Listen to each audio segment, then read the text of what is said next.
has nothing to do with strength. It just has everything to do with the fact that they don't really change the way I play the game outside of like maybe one for Rogue, and that's what Reign of Arrows in a sense. That's a kind of after a nerf or whatever. But I do think that the changes to the regular game. Yo, Decoy, what's up? I do think some of the changes to the regular, like the base game with the whole like layer bosses and things and increased difficulty, I think those are actually kind of cool. But the season theme doesn't really grab me at all, to be honest. It doesn't. It's just some visual sparks that's gonna cause some server issues down the line. But I don't know, man. Like, you know what I find interesting though? Like, we've been complaining. So something that I think is simple. I mean, I don't code, so I can't really. I don't want to pretend like I know, right? But like, there's been so many people that has like asked about the whole masterworking thing, just to reset, like, 4 tiers instead of like to the beginning. And there's no reason to keep it the way that it is right now. They can just up the cost. They can up the cost so there's a reason to grind for the last 4 tiers or whatever. Like, make it cost more to to masterwork your gear, which is fine. But at least we don't have to reset the entire thing, and in case we got the one that we wanted to hit. To make it cost more, just reset 4. Like, I don't think that's at least I like, again, I don't know. I don't code, but I don't think that that's a big ask. You know what I mean? Like that would help. That would be such a big quality of life that I just don't think would take seasons to be able to implement.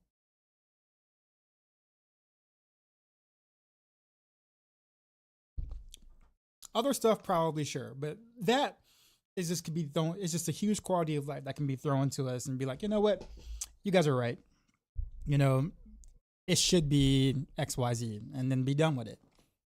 But no, nope. But I should did some more work with Citadel. I feel like that about a lot of the content, actually. Almost all the content, really. So mechanically, they don't change much. That's the gist. Yeah, so I put it this way: for rogue builds, I mean, you just kind of get something that's like kind of cool visually, and a couple of like buffs in the sub part of powers. But the base game changes do change a couple of things, like some small minor things. Like, for instance, like utility damage no longer rolls, or damage utility aspects no longer can be applied to pants or boots or like that. Like, those got removed. So that does change how you gear a little bit. Keyword, a little bit. Which is actually a good change, honestly, because the damage ones just honestly just overshadowed anything else you could have done. So that's a good change, honestly, and something that should have been that case since the beginning. I don't even know why I wasn't that way at the start. This is going to be the planner for the artillery Reign of Arrows build. So we can no longer do the infinite spam Reign of Arrows anymore, because they nerfed what is it?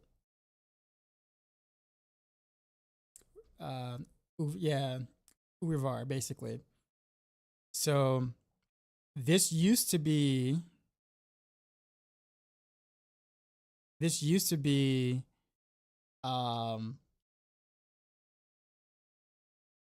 when you cast, basically you reduce your ultimate cooldown by 5 seconds, which is what made it possible for you to literally spam it. But because now they got rid of it and it changes to 15% cooldown reduction, which is so bad. This is god awful. God awful. This was because this doesn't breach the cap. And for at least for rogues, like, we have no problems reaching cap. So this 15% cooldown reduction does nothing for us. So we can still do 1-to-1. So you can still do Heartseeker, Rain of Arrows 1-to-1. So you can still kind of do like a 1-to-1 spam, but you can't just do Rain of Arrows spam.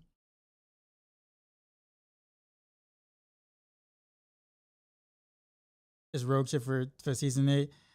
Rogue's okay, but it's kind of hard to really tell with these, with the changes that they did with the boss powers, as well as whatever changes they haven't announced yet for the the campfire chats tomorrow. So, Andrew, what's going on, man? I see you on YouTube. Yeah, I'm not playing LE. Nah. And after looking at it, after watching it, like over the course of the week, and some of the drama that kind of like that came from it, I'm kind of glad I chose to touch grass, to be honest.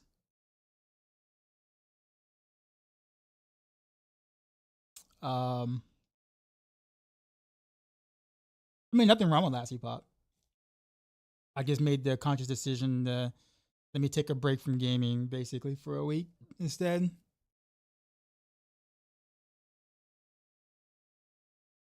Which is good because I had to catch up on some things anyway.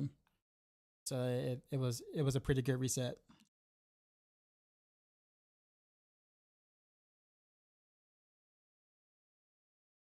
But nah, it's just like, I don't know. But I have been watching the streams though. I've been watching people play, every now and then and whatnot. You get to some people's streams, some content creators saying it's way too easy. Others are saying it's the best action RPGs or best start to an action RPG season ever. So you kind of have like pretty the typical basically of of the audience. It depends on which audience you hang out at is going to be the perception of the game. Just like with any action RPG. But from the looks of it though, like I mean, it was one of those things where I was like, you know what? I wish this would have launched when it was supposed to, instead of pushing it back 2 weeks, because I totally would have played that over PoE too.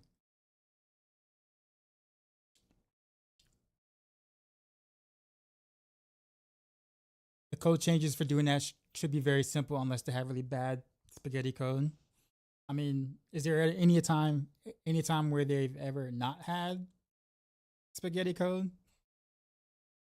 The hard part is probably getting the community management to agree on what the end game cost should be. I guess that is fair.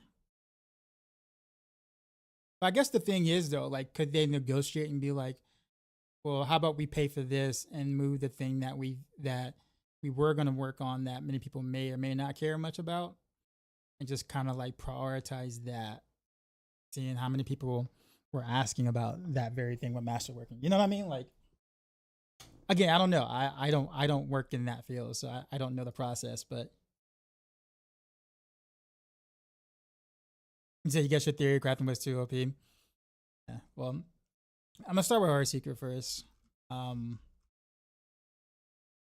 think I always start with Heartseeker. Not much for change. I will tell you this though: there will be two new builds. I think I mentioned it before. 2 new builds that I'm writing this season for Maxroll, and that's gonna be Invigorating Strike Rogue. So I'm gonna take the Shank Rogue, basically for from the Heartseeker guide. Instead of it being a variation, it's just gonna be its own build. Blaine, what's going on, man? So yeah, so Invigorating Strike Rogue would be his own thing, and then I'm gonna do a Heartseeker leveling guide this season, which actually should be rather basic attack leveling. Should be pretty good with the boss power though. No, the boss power is gonna fall off later on for sure, but early on, this right here, since you can cast it often and quickly at level 20 while leveling up, like this is gonna be good for leveling. So from 0 to 60 is gonna be a lot of fun on Heartseeker. honestly. This new season completely killed D4 for you. When are you gonna hop on some Marvel Heroes Omega?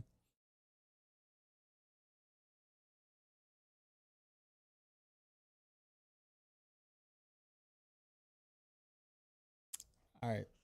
So what did I do here? Okay, so what do I have to get rid of? Gotta get rid of both of these aspects.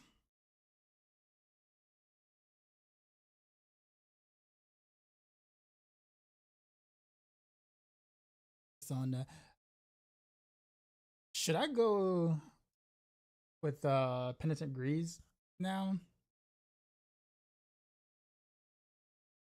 And this has to be doesn't really have to be. I got Dark Shroud here, so I guess we can kind of keep that there. This is the Mythic Planner, right? Yeah. Ironically enough, we still Kyler Nameless is still maybe best in slot still. As crazy as that sounds. I think for all the features to be added from Marvel, isn't it missing like some passes and team ups and stuff? It is. But it is fun though. It is like I've been before I took the break, I did I think I logged on. I don't know how many hours I logged on in recent. But of course you start off with Captain America, and then you have to like play enough to be able to like get to your, to be able to actually swap out to like the hero you want. And Cap is pretty fun. So I didn't really mind too much. But it ran better than it used to. I'll put it that way. I guess it's because the servers are not as clogged. I guess because not many people know about this. So the game runs pretty well, surprisingly well.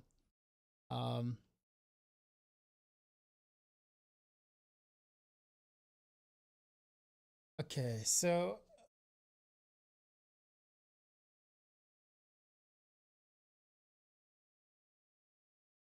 supposed to make sure free damage, protect aspect, snap, dying. Combat gets wasted. Yeah. That was the first thing I noticed. Or one of the first things I noticed. Basic skills, hectic. I guess you could do hectic and then no. Well,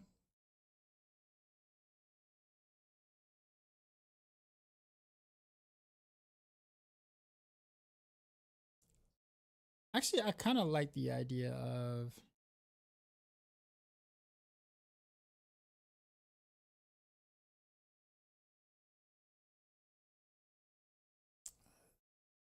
Was it at?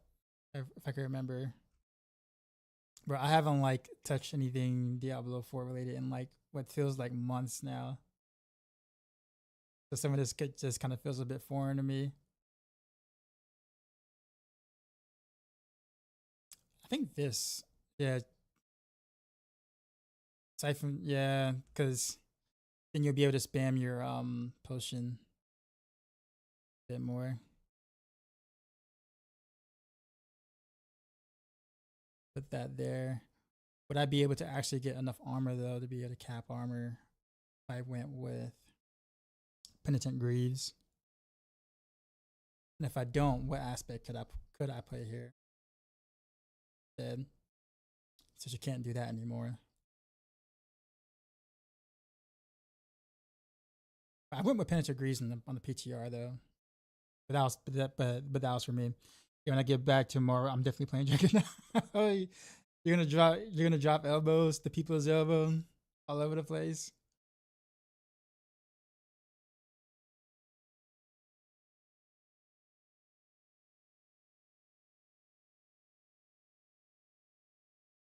I think that was the only other action RPG I think that I spent like thousands of hours on that I truly enjoyed. In a lot of aspects.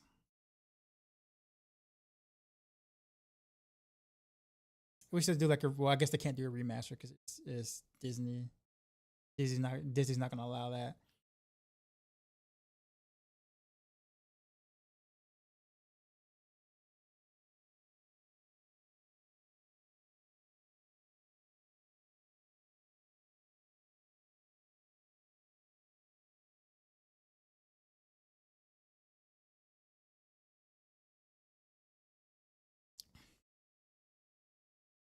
will not pull target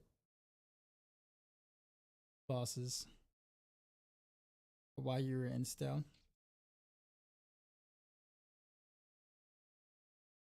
I guess Wobble actually would be pretty good for Invigorating Strike. Okay then, guess it's my turn. J-Rock is with the sub, appreciate you. Also, let me know if I'm sounding pretty quiet.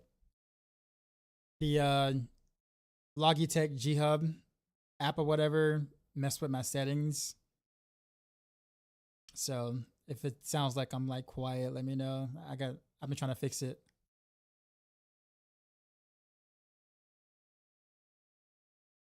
See, the thing is I do not know if I can cap armor if I remove that. Like, how do I?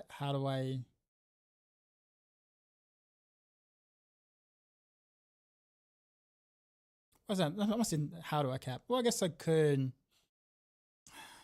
throw armor on here instead of dex, but man, that's, who wants to do that?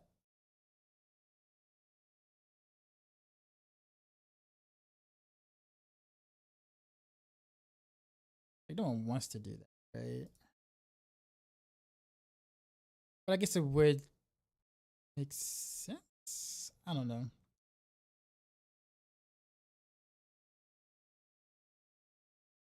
Let's go with Panda Grease.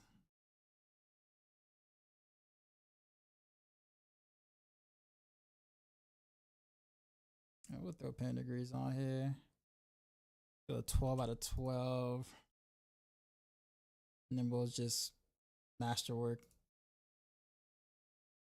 Do everything on the movement speed here.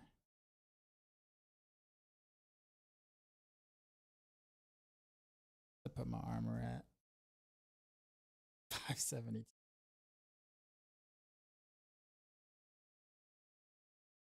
Or just this is already hurting too. Oh, I got actually probably less than that because I won't have these like whatchamacallits.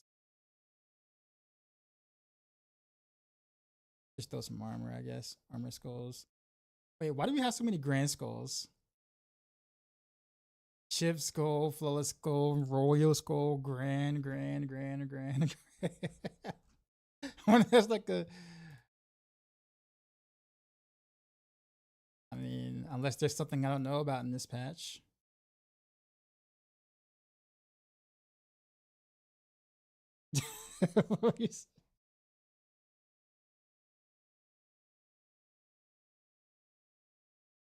Okay, so another grand skull. What's my armor at? 962. Then I gotta remove this.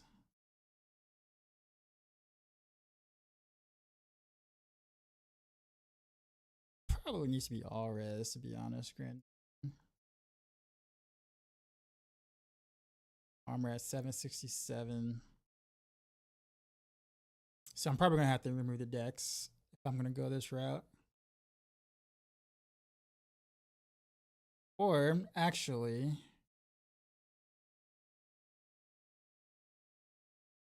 you just go all res here.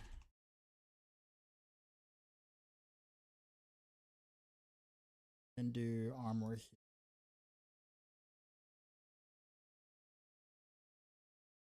Kind of killing the health part of it, but hey, who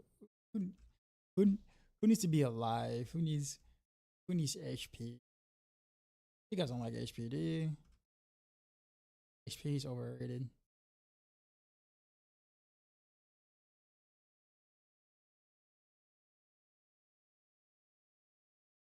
Need to clear the most out of the database. All right.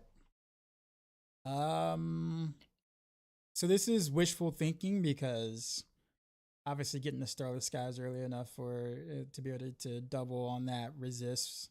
Well, I guess you do a regular ring with resists here as well, so you get that. So I guess that works.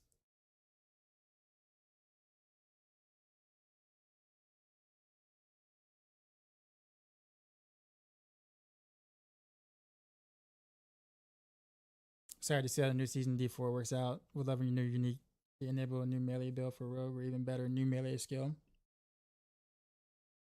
Play some Invigorating Strike Rogue, man. I think I actually plan on probably playing that more than Heartseeker, to be honest.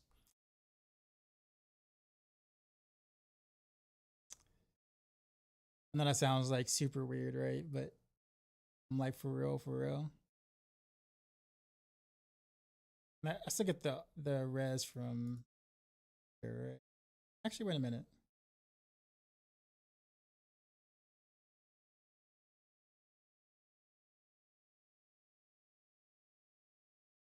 Okay, but this is not this. At least it wasn't before. It's not the whatchamacallit.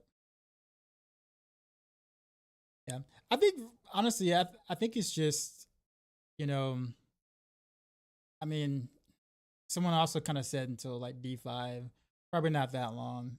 I would say I'd probably say the next expansion, honestly, but you know, we're looking at a couple of weeks or whatever of excitement.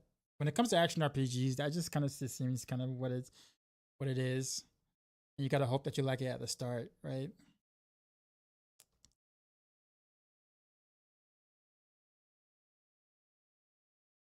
Okay, I don't think anything else really changes here.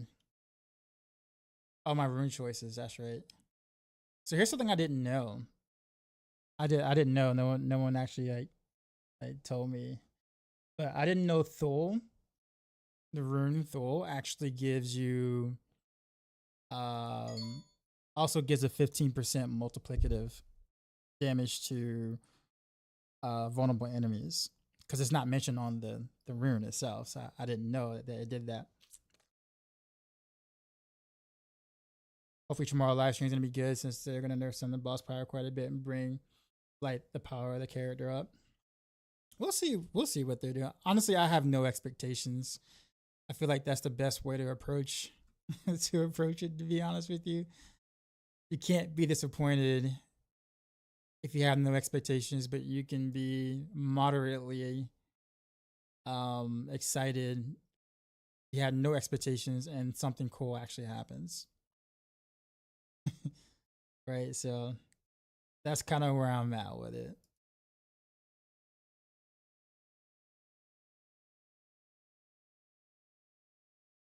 Yeah, I think that is pretty much it. Everything else stays the same.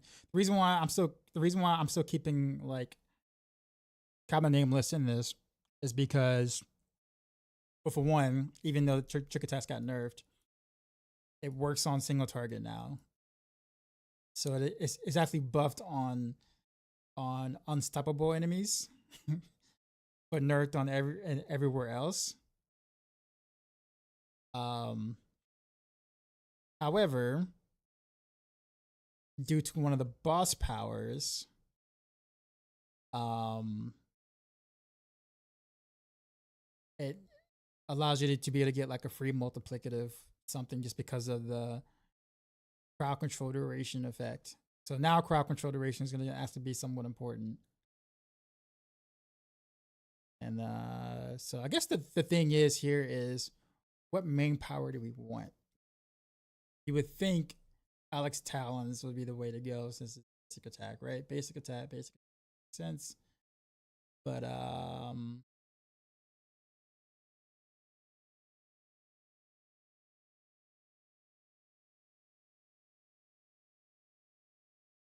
remember, what did I do? Um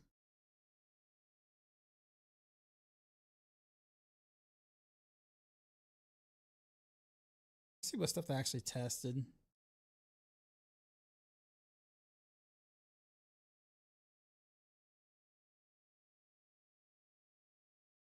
Yeah, okay, so I think I did respec. This is a PTR I'm looking at.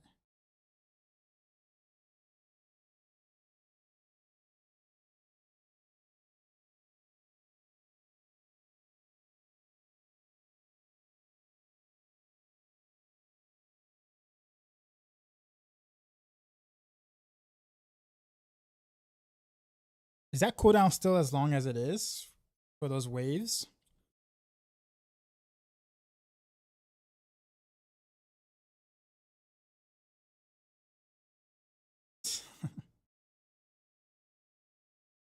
What was the first one I tried?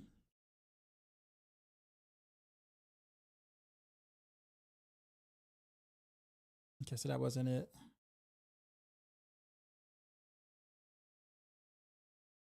No, okay. All right, so the first one I tried was the Lilith Wave.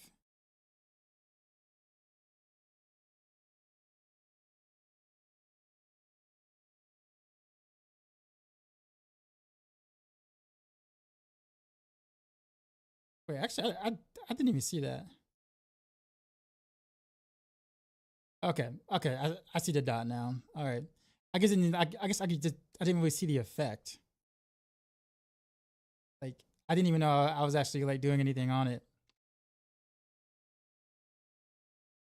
Boss powers are made more difficult to figure out for you. So, given looking at the newest blog with the changes to the boss powers, it seems like most boss powers are just like as mains are really not going to be that strong anymore. Like it's not going to carry your build anymore.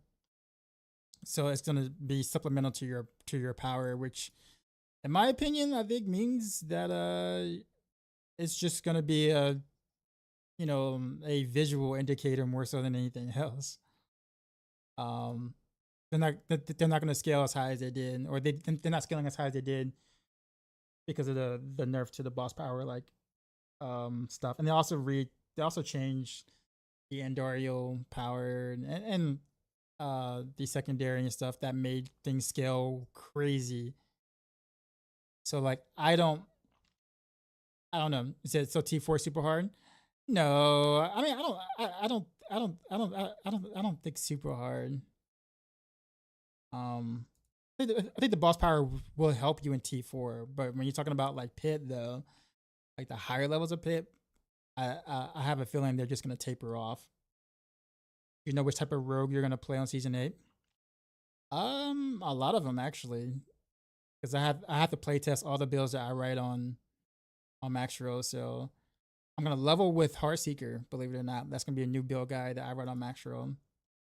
So that's coming soon. So I'm gonna level with Heartseeker. Keep my gear for Heartseeker as I find gear for Rain of Veros. Play Rain of Veros first because that's gonna be one of the meta builds for Rogue. Um, make updates, do a video guide, then play Heartseeker, make updates, do a video guide, then play Invigorating Strike Rogue, make updates, do a video guide, play Rapid Fire, make updates, do a video guide, play Pin Shot, you know, make updates, do a video guide, and so on. So, but I'm gonna start with leveling with Heartseeker, and then I'm gonna do Rain of Rails Endgame first. That'd be the first thing I do.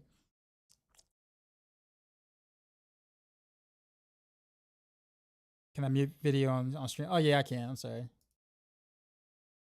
It didn't logically come to me to do that. All right.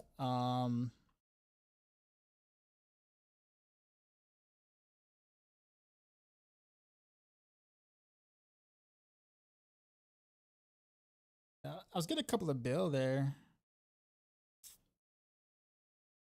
Obviously, these powers are not as strong, but um,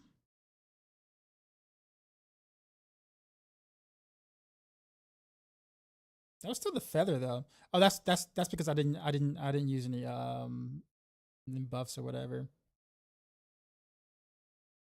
I don't know how I felt about that power still though. It makes the most sense with basic attacks, but it feels boring, man. Like at least the like this right here. Like it's just freaking out. Yeah. So like the wave is cool, and like it could stack on each other, so it kind of gives you something to do. What else did I do? I think Belial's crystal thing.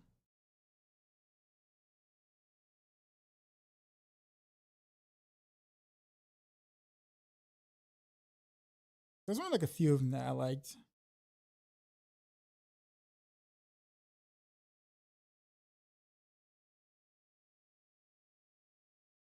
Um,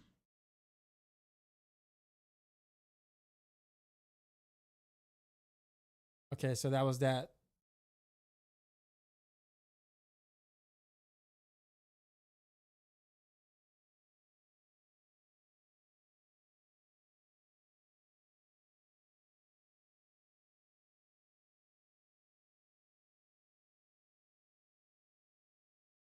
I forget what power was this.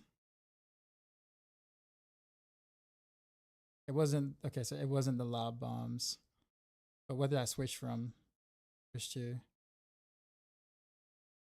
Yeah, definitely not that. It had to have been after that. Yeah, that. What did I switch?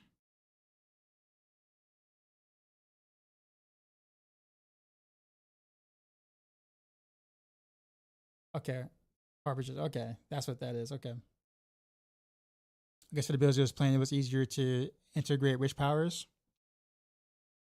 That's fair. I guess the thing he made is that I think the thing that you're talking about is that the way that we scaled the boss powers were things that technically weren't really supposed to happen, quote unquote. And so like the people who were scaling it to trillions and stuff like that was because of interactions that some interactions that really weren't supposed to be that way. So like you weren't really doing anything wrong if you didn't scale the damage to like trillions or whatever. It's just that there was only like one or two combinations that allowed you to do that, and all the other combinations were, depending on your class, were just kind of mediocre for the most part, or you know, just only okay.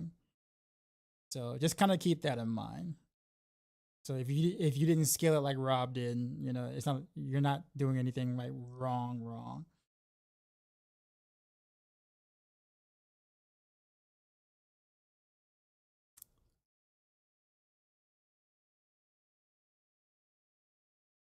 Yeah, that's not too bad, I guess.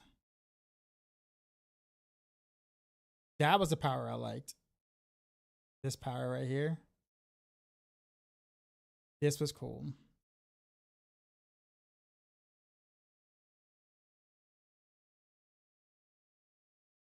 Someone didn't like it. Who was it? I think it was it Blame SB? I think it was.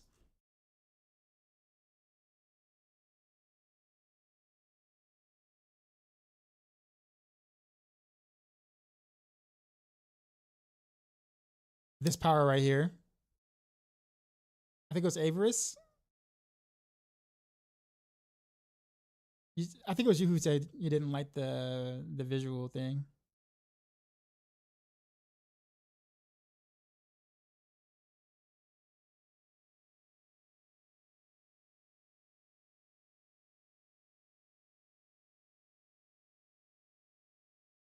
Oh no, it wasn't you. Okay, it was someone in chat. Someone who also liked basic attack builds. Can't remember.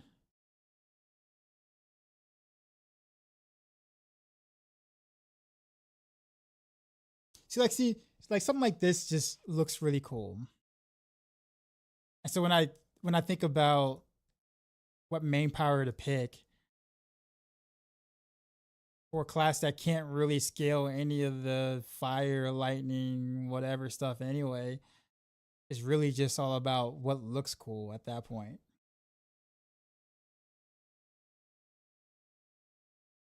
You know what I mean?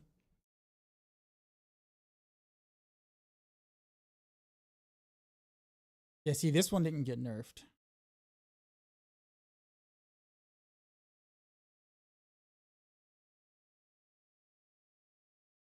Yeah, see that? Yeah, that didn't get nerfed.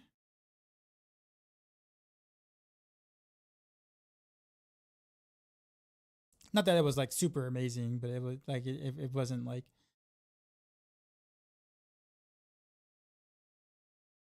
And I think there was like one more that was actually kind of good. I think it was the beast in the ice sleep was actually kind of good, but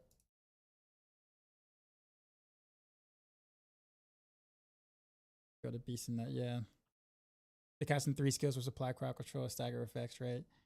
100% cold damage and freeze for 2 seconds. I think that's mostly still the same thing.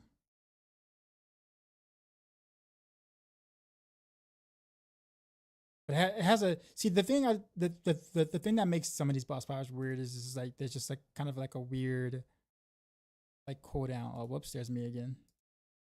It's like a weird ICD that you don't know about until you actually play the power. And then you're just like, wait, why is this ICD exist?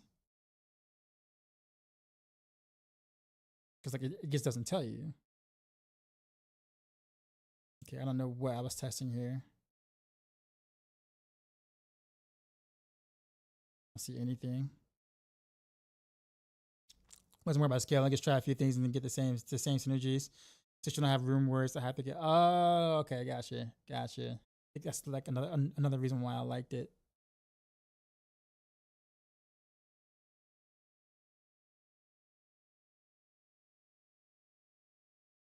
I think I was trying something here. I don't know what I was trying. What this was. Maybe you just break down and get the DLC. I mean, wait for it to go on sale. Usually they usually have some sort of sale per season. I don't know when during the season, but at some point. Usually is when the other action RPGs release their stuff. They'll do a sale on you know, on the weekend like following or something. Which from a marketing standpoint, I guess that, you know, that makes sense. But yeah. That didn't do anything for me. I remember that. Okay, so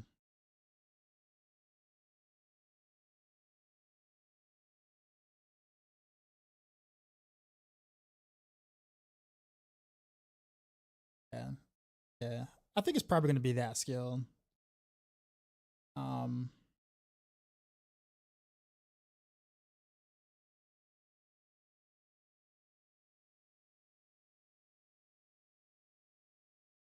what did I do? Oh, this is the Beast and Ice one.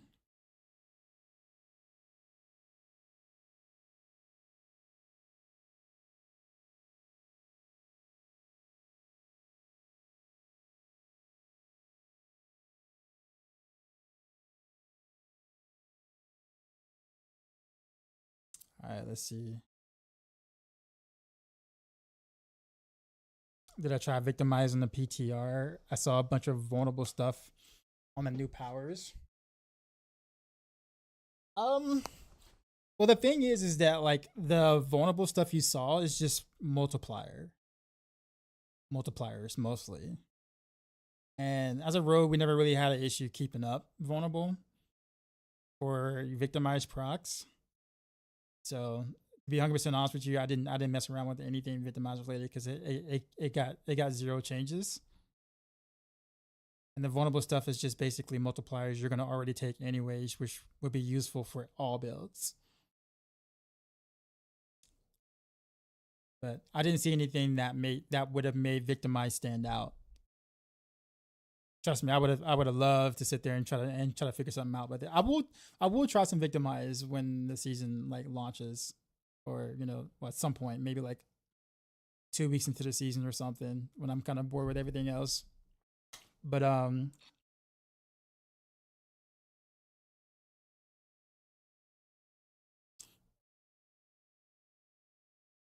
and when I do it, I'll probably do it with pen shot, just to try to see if I can do something fun with like a spam pen shot with it.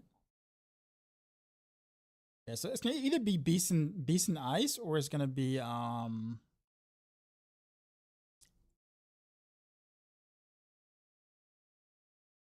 actually did they nerfed this one, didn't they? The Belial's one was nerfed. Yeah, hold up. So yeah. 438%.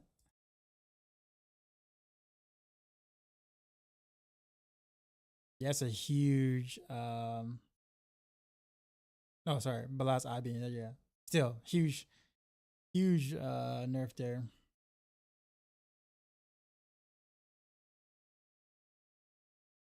You casting agility, defensive room, macabre skill, 3 seconds.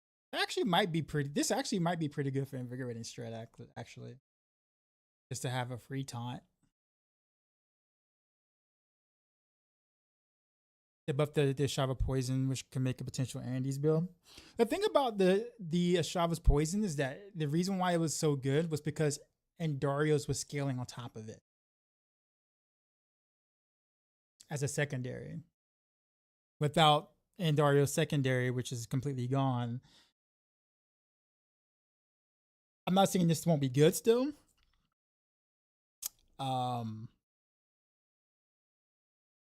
But I don't see it being broken, at least not on Rogue. Maybe Spiritborn.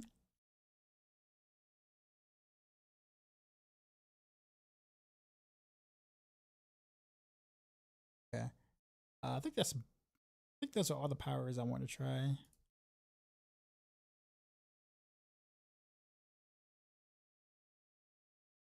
Wait, hold on.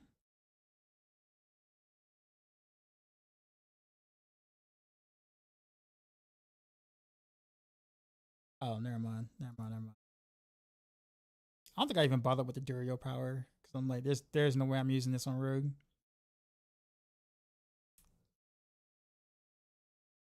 Okay, I don't know what I'm trying to do here. Happening there. Okay, so I think that's pretty much all the ones I've tried.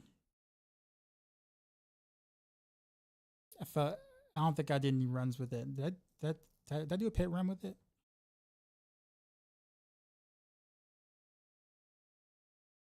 Actually, wait, the Belial? Not Belial. Beast and Ice Sheet thing actually cast more often that time.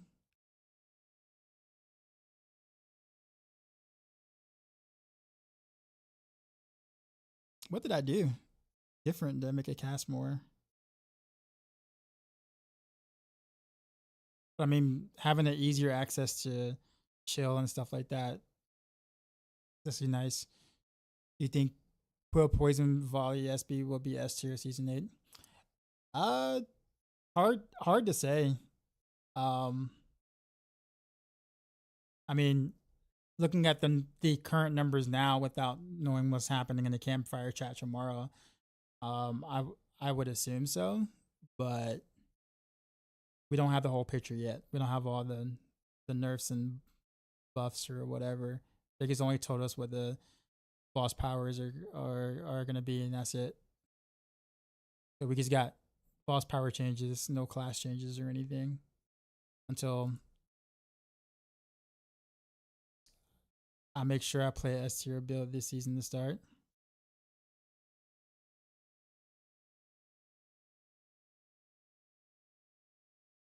Yeah, so I guess it is really outside of, yeah, just those two. I personally don't like the whatchamacallit. Lex Talons.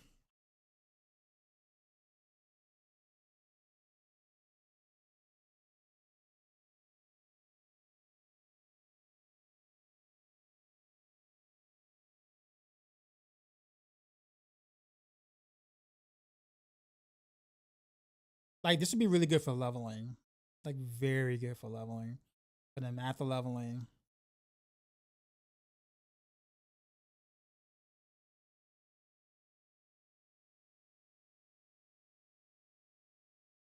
Pot, what's going on, man? How am I doing? I'm doing all right. I had about a week off touching grass and stuff. So I'm actually feeling pretty good. I really want to do ore, but I think I honestly think that the Beast in the Ice Sleeve is actually a better.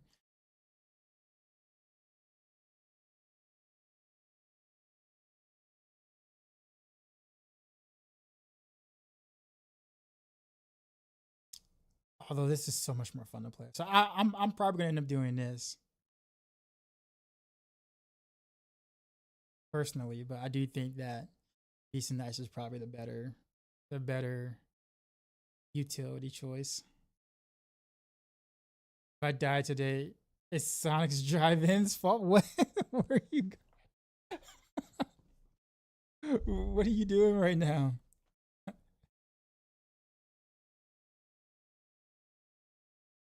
I love me some Sonics though, by the way. More so is the Smash Patty good by chance? Like the Smash Patty's new, right? The Smash Patties or whatever like that. Like are they good?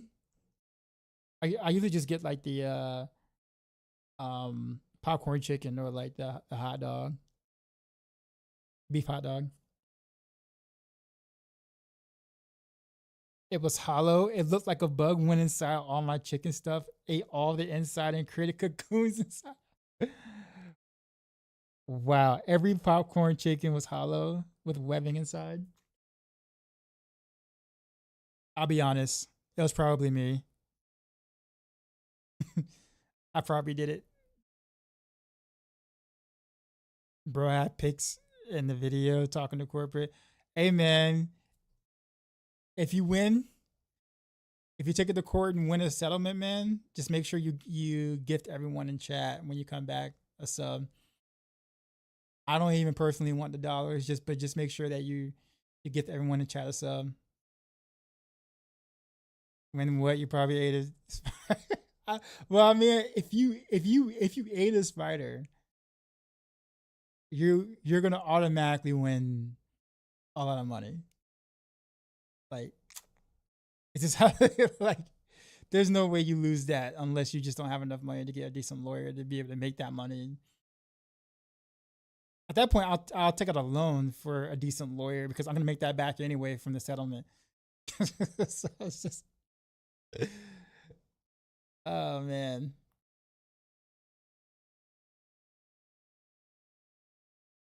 Don't you like eating? Don't you eat like 7 spiders each year while sleeping? That is actually Um, on average, they say that you eat them while you're awake. Okay. I can't decide because like this has more AOE.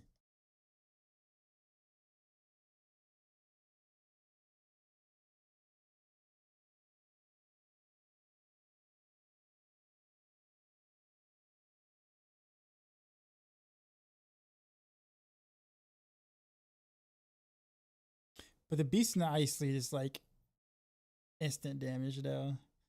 This takes a couple of seconds for it to actually like do a thing. Let's go back to the video.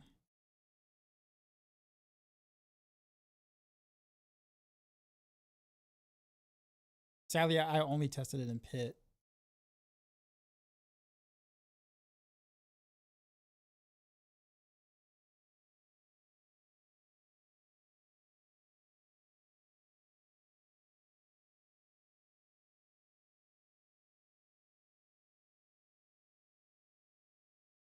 I think but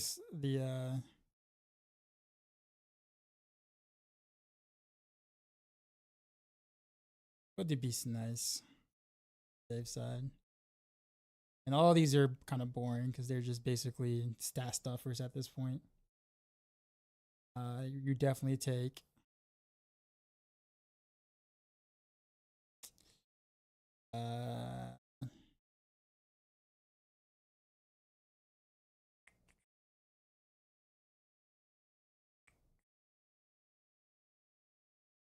I don't remember where everything was. Yeah, Cinera's Flames is 1. Crowd Control 1. Oh, Beastmaster Training, absolutely. Best in slot for sure. And then you take the Crowd Control 1.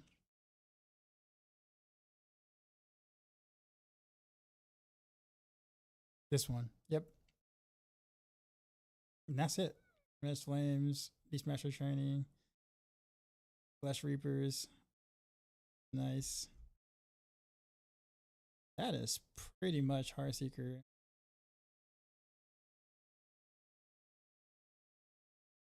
Anything else I can put here instead of Dark Shroud? Maybe run Umbrus.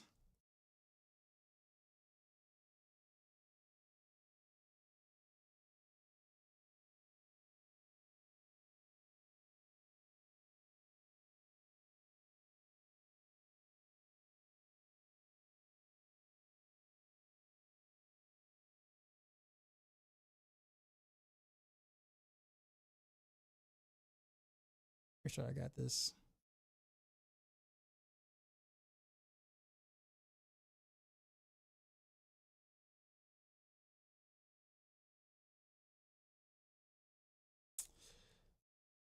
Let's take a look at Ancestral real quick. I'm just curious if I change something here just to make sure. Wait, why did it do that real quick? Oh, okay. So each one I have to actually.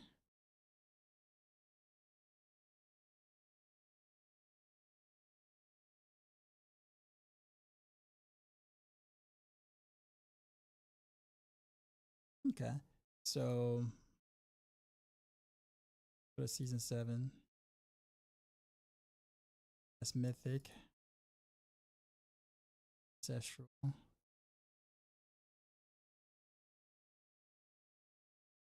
Season 8 PTR.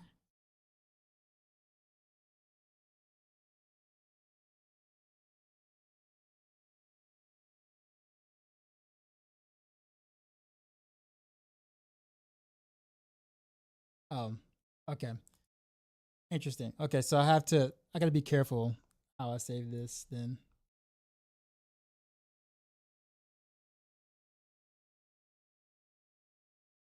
I did name it season 8 Heartseeker here. That makes sense. Okay, I could be very careful with how I save this.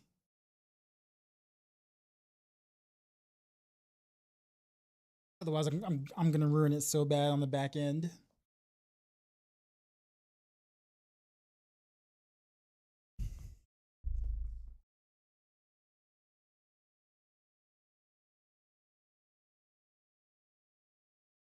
We'll go back to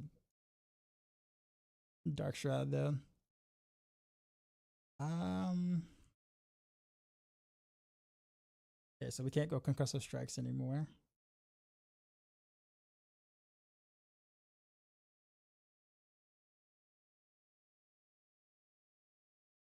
Could do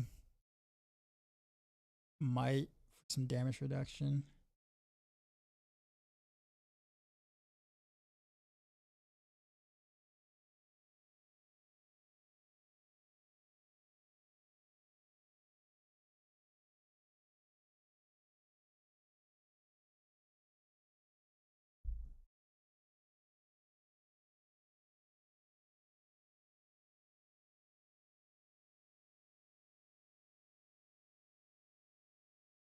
Yeah, probably just something basic like aspect of might.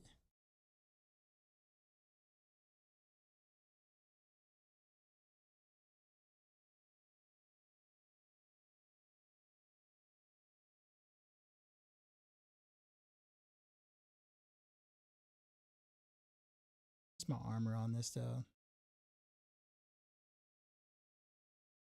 Okay, I'm well over capped.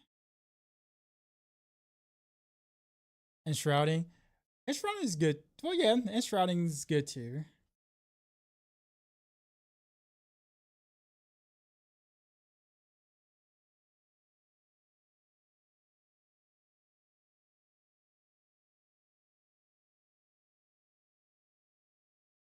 Yeah, I guess enshrouding makes more sense.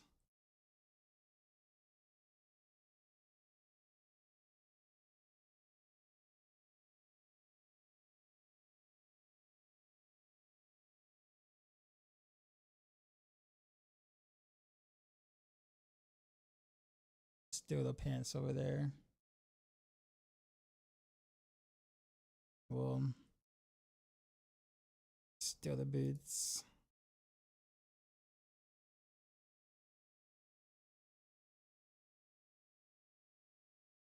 Run, pop. Cool. Cool. Maybe not Pac with it though.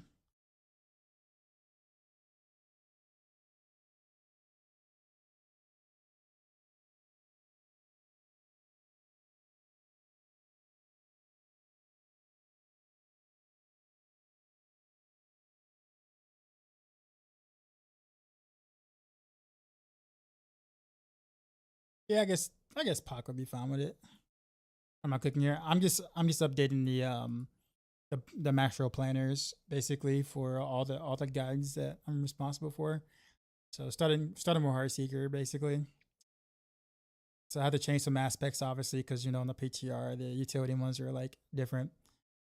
Yeah, this is basically yeah just going over all the planners and making the proper adjustments basically, and also adding the boss powers now that we know how they're going to work now or after the nerf to most of them. So I was like, okay, well now we need to, you know,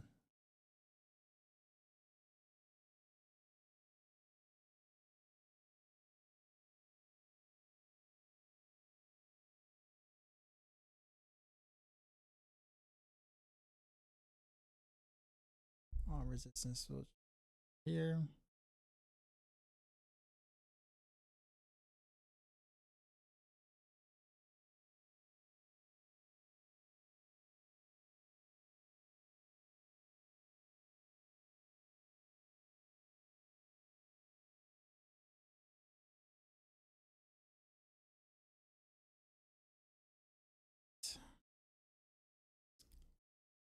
Grand diamond should give me. I should be well capped. Yeah, 2,000 armor. Oh, that's right, because I have it on Torment 3. The stats there. Let's just do Torment 4.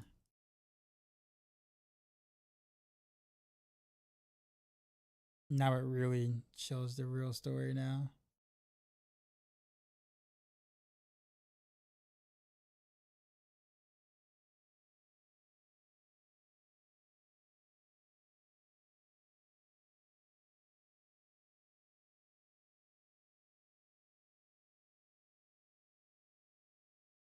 Okay.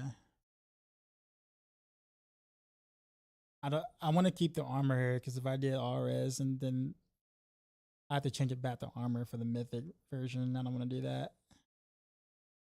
That's not cool. Although I do have way too much armor, so I guess we'll just change out skull to a diamond. Grand diamond.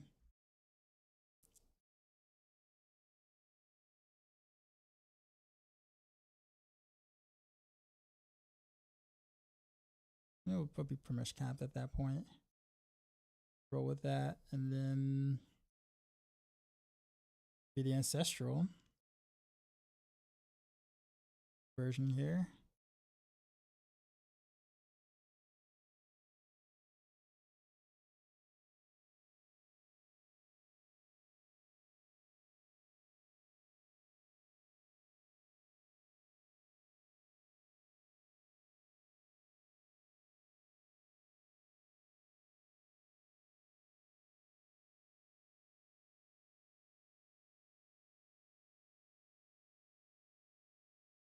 Take the same ones. Flesh Rippers, Cinerats, and Smasher's Training.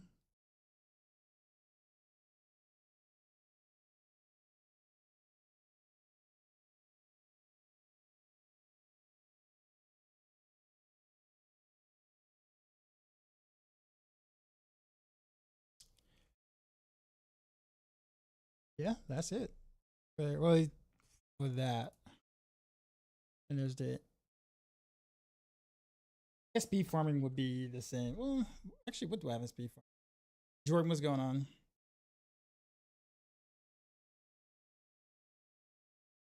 Well, this was like for fun with this shadow imbuement. I wonder since we had the boss powers, would I really want to even do like a speed farming variant here? Would I just copy the mythic version?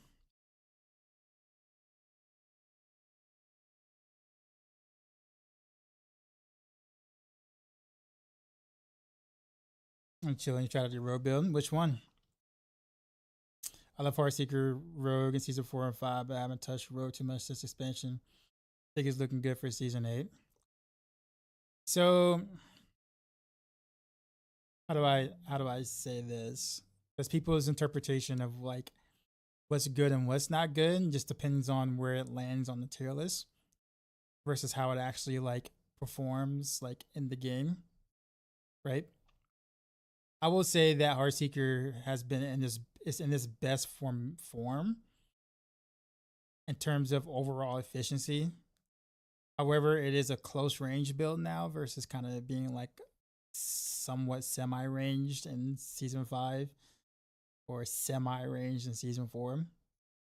But in terms of flow and power, it's the strongest it's ever been. But you also got to remember other builds have gotten stronger too.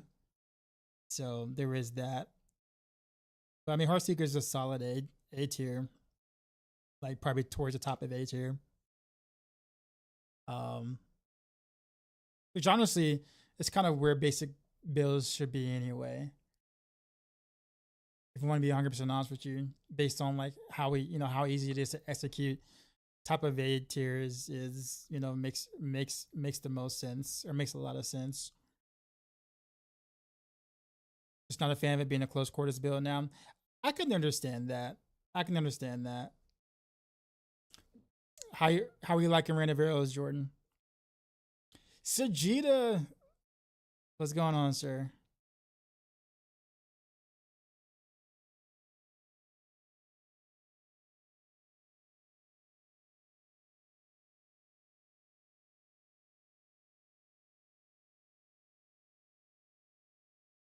I kind of like. I I guess I do like the speed farming variant of it though. So we'll keep it, and we'll throw back in the equation. You throw, and then we'll basically just steal the gear from Mythic.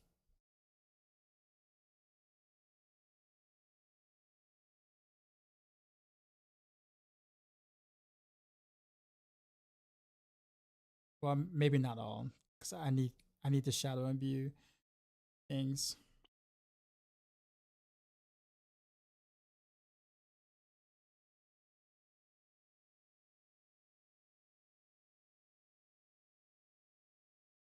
I'm a day one necro always to play. I'm curious, Rogues and Rogue season. Any build suggestions? Well, Rogue is basically all about ultimates right now. So Death Trap and Rain of Arrows are going to be your two top builds for Rogue going into season 8. Those are going to probably be your S tier builds. Top of A tier kind of starts around like Twisting Blades. Basic attack skills, Twisting Blades.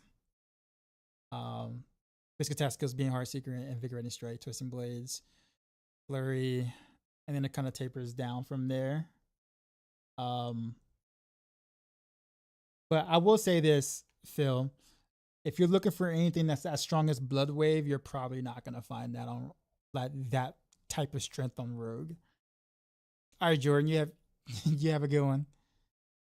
Like so, like if you played a bunch of Blood Wave Necro and you're looking for that many zeros on the Rogue, you're probably not gonna find it.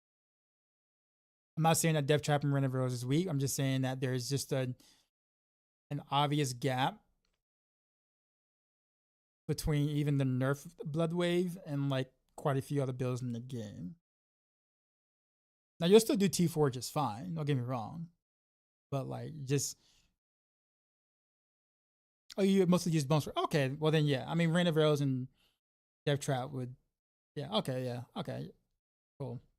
As long as you understood, as long as you understand that was the one thing I just want to make sure you understood because people are just like is there anything else on like any yeah. But I think Death Trap is the one that kind of got some of the new toys. So honestly, I'd probably would recommend Death Trap. Although Rain of Arrows is also very good too. Rain of Arrows didn't get any new toys, but it did get some quality of life to it. So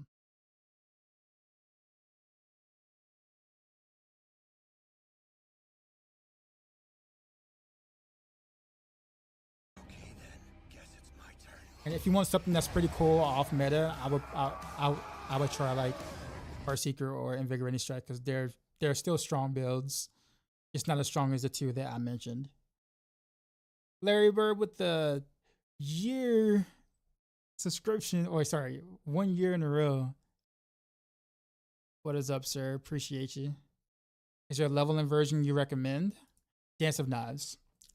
Dance of Knives is probably almost arguably one of the best leveling builds in the game. Super smooth. I'm not gonna do Dance of Knives, just because I just don't like the skill. But everyone else will tell you that it is probably the smoothest leveling experience that they probably ever had in the game. Yeah, it is spin to win, but again, I have a personal preference, but I'm the oddball, so don't go off of what I'm gonna do by any means. But I would say 90-something% of the player base prefer to level with Dance of Knives, and it makes a lot of sense.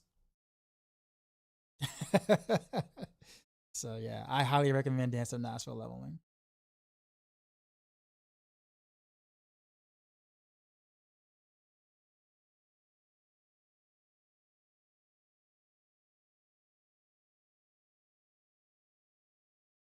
%, so fast. Took me around 5-6 hours last season to get to 60. Yeah, I'm after gonna. I mean, I'm gonna level with Heartseeker.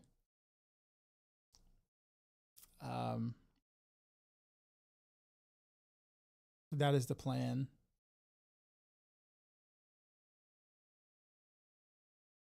No, what I do? I guess messed up. Oh, never mind. Okay, cool. Oh, no, we're good. We're good. Well, I think no one's gonna like look at this, right? Like if I, well, no, actually no. I'm on the whatchamacallit profile anyway, so we should be fine. I just want to override something on accident. Okay, so we're gonna have the same masters. Not be no. It's nice.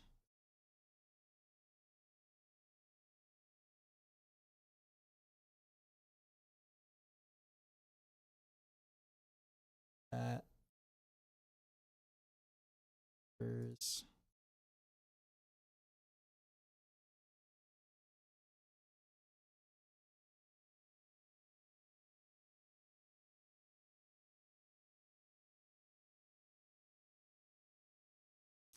What do I keep forgetting? Yeah, there we go. It's the same 3 anyways, across the board. All right, so let's save this. In profile, we're still on season 8 Heartseeker. Good.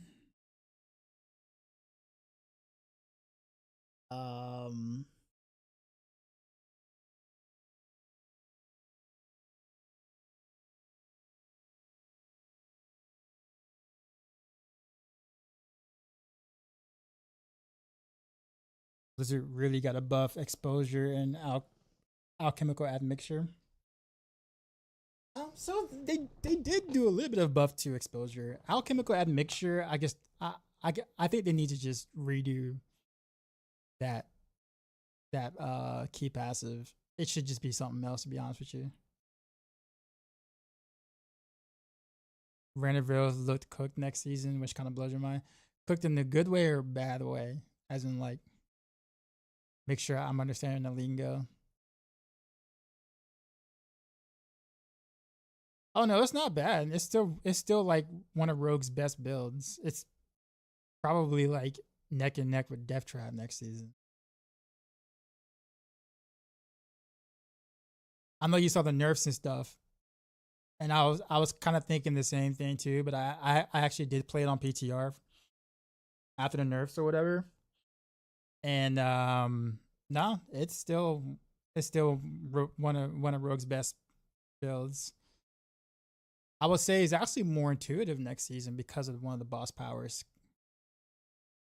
Means you don't need beast wall boots, but I'm gonna get to that. I'm gonna get to that later.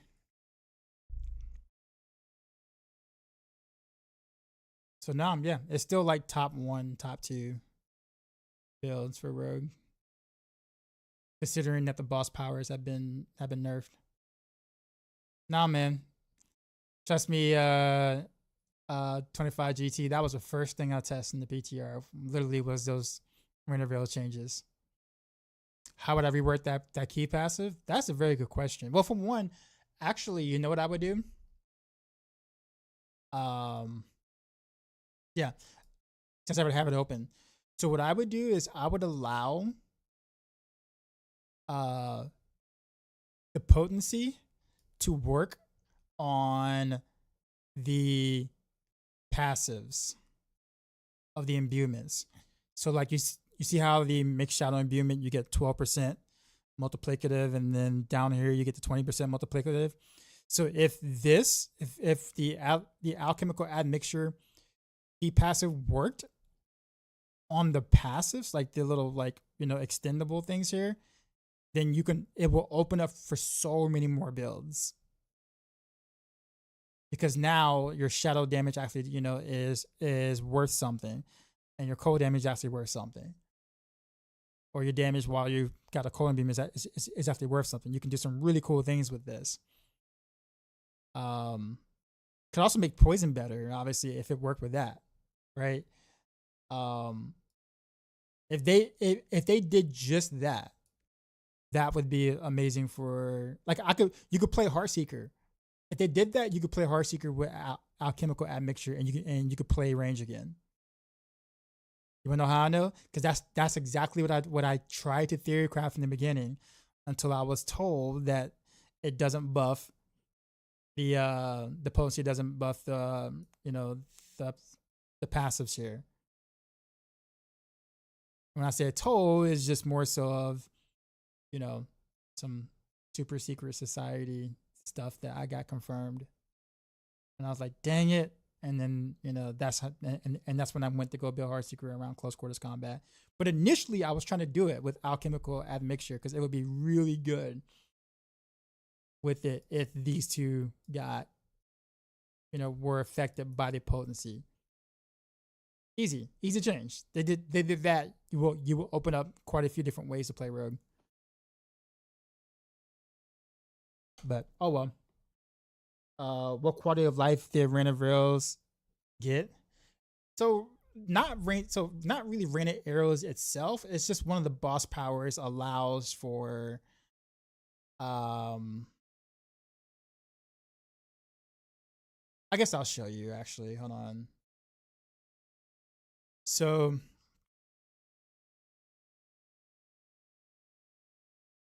season 7 Rain of Arrows. So let's go to PTR, right? We'll do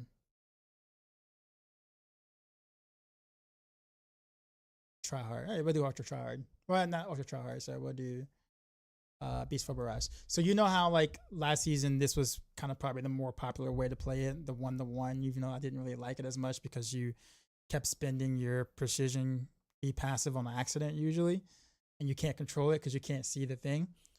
Well, with the boss powers,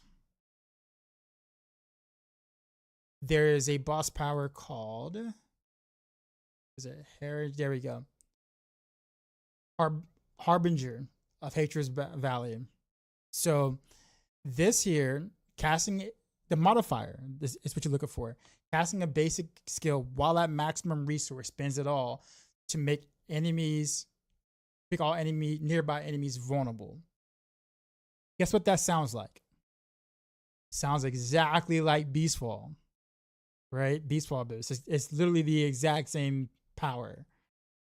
So now, instead of using Barrage to spend all your energy, or whatever like that, you can actually use a basic attack to do it instead, as long as you have this power here. Now, of course, you still need the resource, so you'll go with Toboss Will Pants. We'll go over that later. But the idea is that now you can do 1-to-1 with Heartseeker instead of Barrage, and you're never in fear of wasting your precision stacks on Heartseeker, because Heartseeker cannot spend precision stacks. And you're able to stay pretty far away, obviously. And not done yet.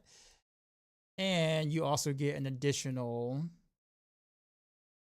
Where is it at? Yep, there it is, fundamental. So you get an additional 15% multiplier on whatever Heartseeker hits. So not only are you gaining 15% multiplicative damage, but you're also never spending precision on accident, and you don't have to have the beast fall boost, which have practically useless stats on it.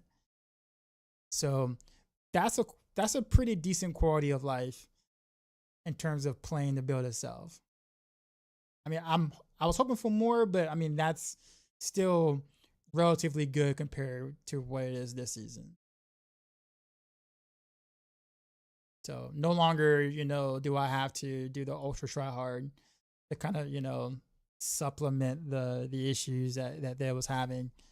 But it's only just for this season though, obviously, because of the boss power. Who knows what they're gonna do the following season, but that's why. So that's the quality of life that actually it was stronger than that. I was able to spam just random rails, taking out everything, because the boss power allowed the other main boss power allowed drop your cooldown by 5 seconds, and you were able to literally just loop random arrows, but then they nerfed that. So, which understandably so. I'm not even mad about it. I get why they did it. The servers would have exploded. So like I'm legit not even mad about that. But yeah. Probably just need to try Renovails, Death Trap, and Heartseeker, see which one feels the most fun to you. Don't forget Invigorating Strike. Not forget about Invigorating.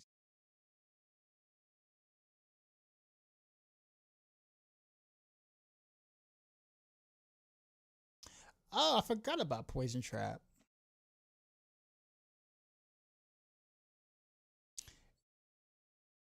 With the new buffs, whatchamacallit. I like totally forgot about it.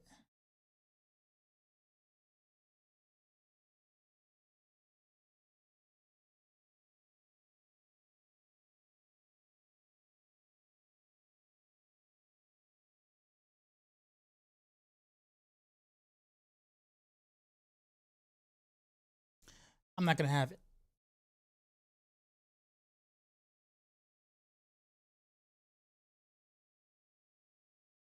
Yeah, because they buffed the this.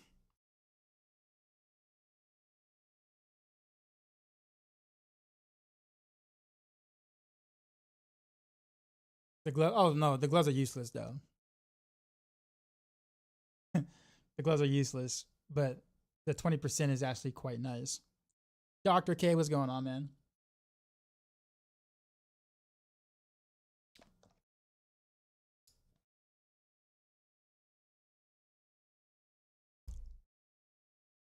I will say though, I mean, I guess I could get rid of. I can do Umbrus here, right? Let's go back to Mythic version real quick. So I could do Umbrus here, but having that potion though, because like I have no other way to stun. I know I have like smoke grenade and I can use that to proc trick attacks or whatever like that, but not having a stun other than the potion, like the potion will make it easy. So being able to spam potion often enough is actually quite, especially like in pit scenarios, would be good. I guess outside of pit, do I need to do that then?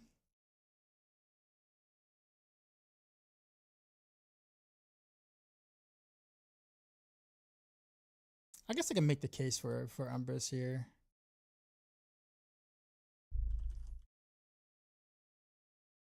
And then so I'll pick up a free 20% damage, but then again, that's less potion, but yeah. It's for everything that isn't like pit pushing, who cares?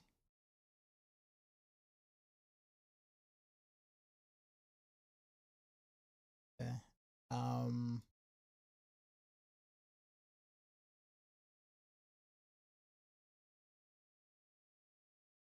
Rogues forever.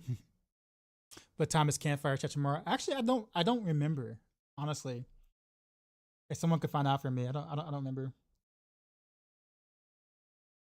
You said they buffed the cloud, the gloves. The gloves were um well no, so at least from what I guess if we're talking about the PTR, um the new gloves or whatever, they're they're they're pretty bad. Like not worth.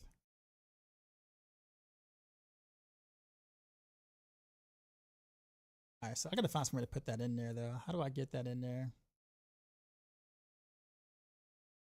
Without removing anything important. You still want to do that.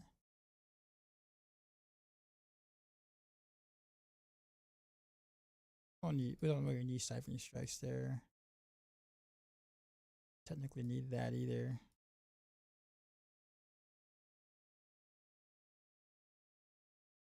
Innovation second win, of course.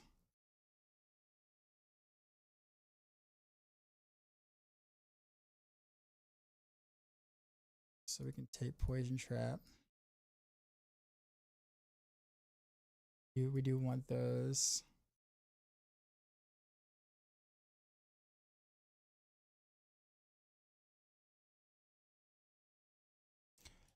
This gotta be like a point somewhere. Well, I guess I can take 1 point from here. That's fine. We'll take poison trap.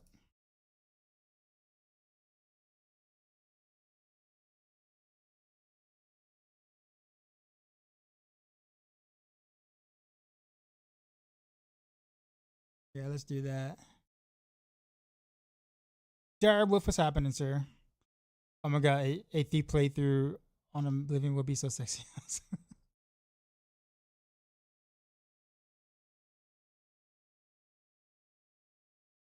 Okay, so that I forgot this the additional buff here. Potion's gonna suck though, but it is what it is. I think ancestral. We'll do the same thing here. We'll Umbrus.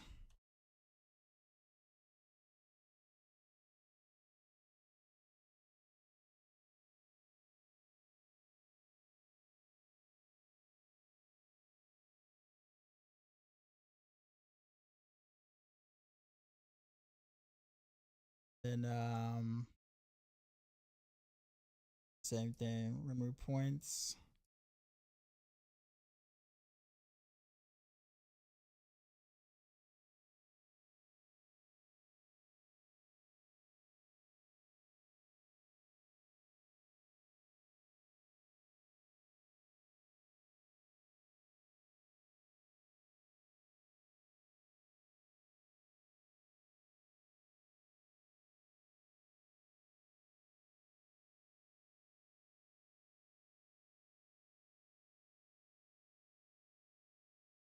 Keep up the bills, bro. And be on again later. All right, man. You have a good one.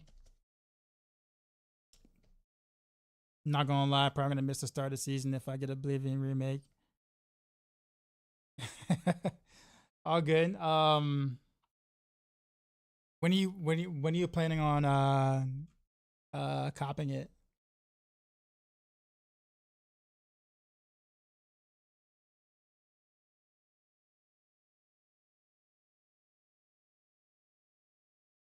Yeah, this is probably on the first.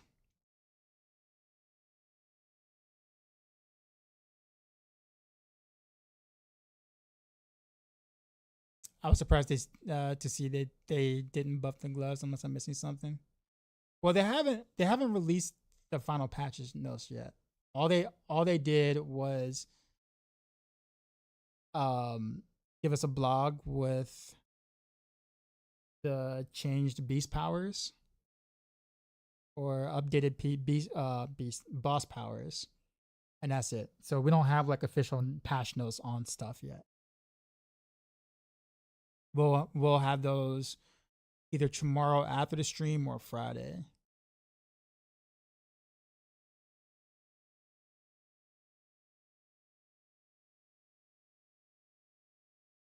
Okay, so that's ancestral. This pit push should be mostly the same.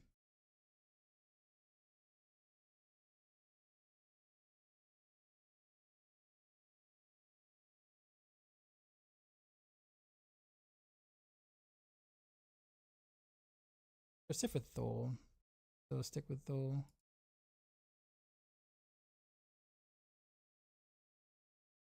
Just pick out from Mythic.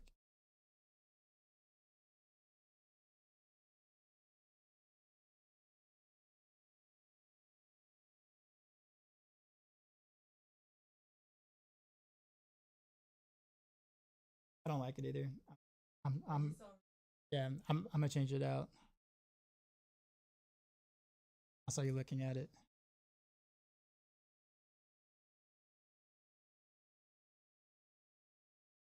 See, here is where I will have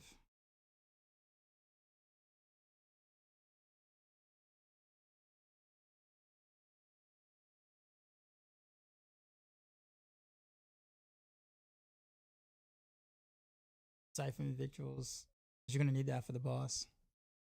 Not gonna be able to get enough whatchamacallit.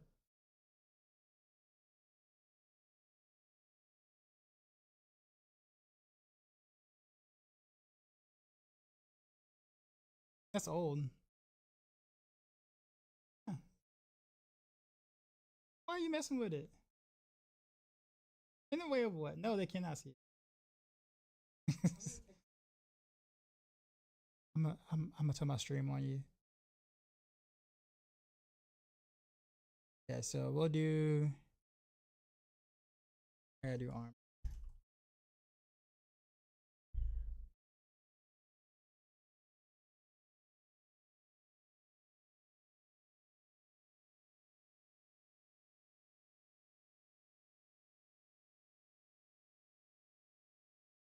I guess my question at that point would be, what would I do about Dark Shroud?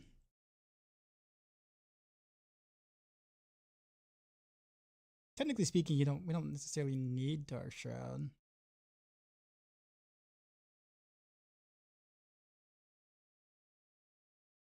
Technically, I think this will be fine. Funk Doctor, what's going on? Any Twisting Blaze love? Last season was a letdown with bug interactions. I according to the PTR, the bug interactions are mostly still there for the poison imbuement stuff with the shadow clone. So that hasn't changed. Doesn't mean that Twisting Blades is bad. It's just, it's not gonna be S tier like we were hoping it was gonna be last season. But yeah.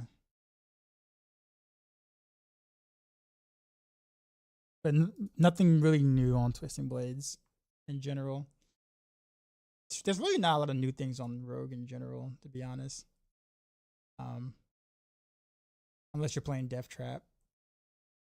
Death Trap got some love. But everything else is mostly the same.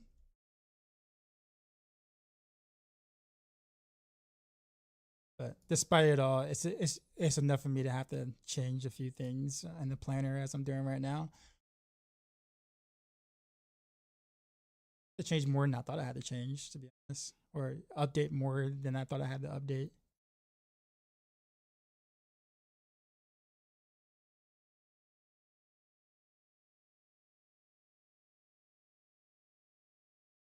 Do the Avarice Orb.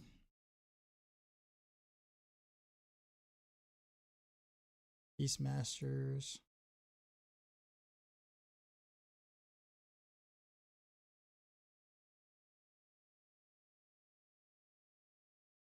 Ripper. Red Slams. I want to relive the Twisting Blades glory days. Starting to get pumped for season 8. I'm kind of mild in general. Mild in terms of like you know, until I see the campfire tomorrow. Campfire thing tomorrow, which is gonna have more updates in terms of like what they're gonna buff or nerf from the PTR. So I'm kind of a bit reserved, to be honest.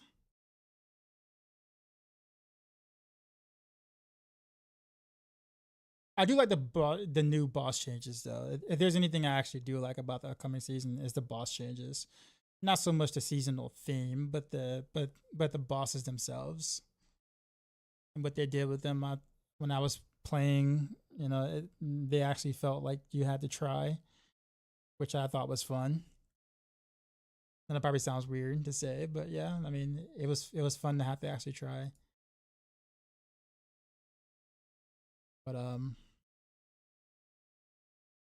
do you or anyone who has not knowledge of sorcerers? I'm currently struggling in the current season, like season 7. What build are you playing? By the way, how much students doing this year?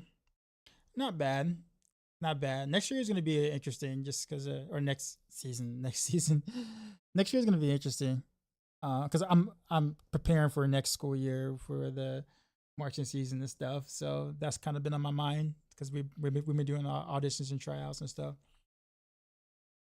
So, um, 'cause I'm practically graduating my, let's say my sophomores.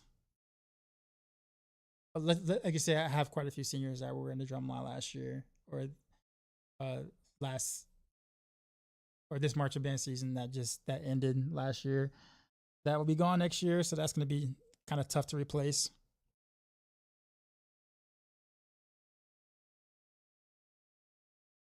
Season 7 chain lightning. I'm trying to do lightning spear, but I'm doing mobile aids. Chain lightning build. Don't they have a lightning spear build there too as well? I'm pretty sure. I mean, I know that we do. But the thing that we do that I like about what we do is we go into a lot of um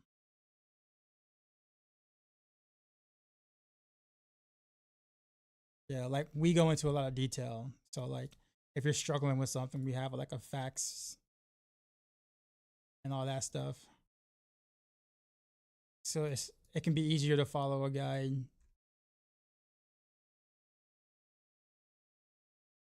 You was trying lightning spear, but I was struggling not enough damage.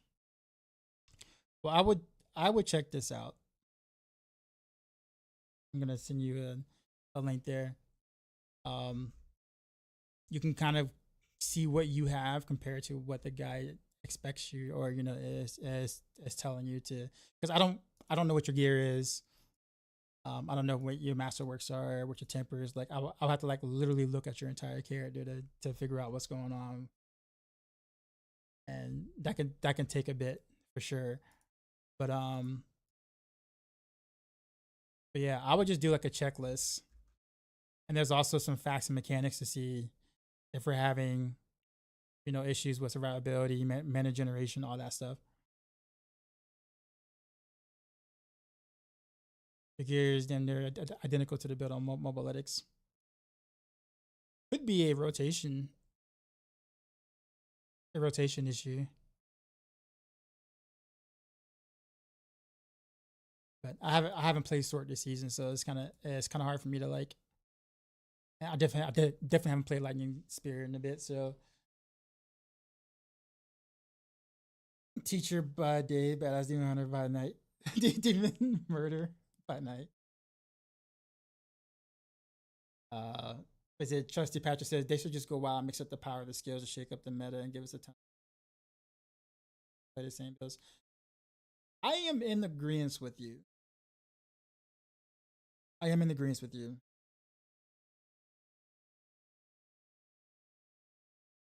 Just wondering how high can chain lightning and pits. Um, honestly, I don't know the exact number, but let me see where it ends up in the tier list. I can give you an idea. Experience B. And lightning. Okay, so you're looking at like 105, 110 roughly. Maybe. At best case scenario.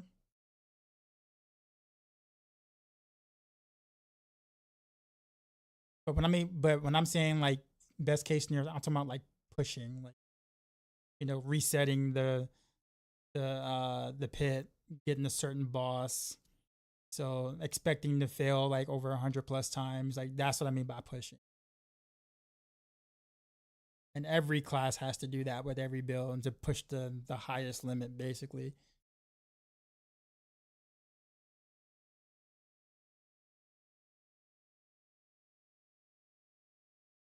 Okay, I guess this one is done, right? Which is done. Go to start.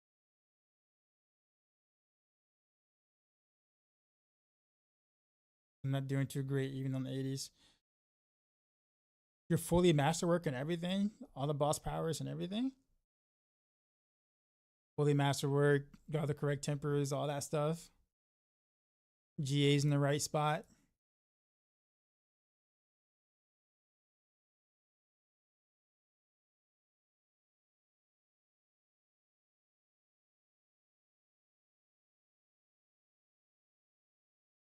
Hit Glister 100. That's one piece of the puzzle.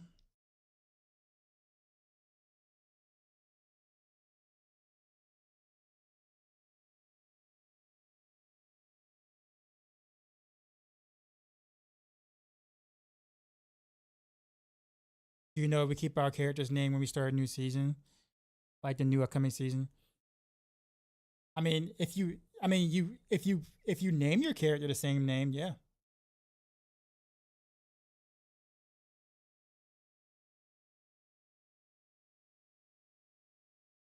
I mean, no one can technically take your name.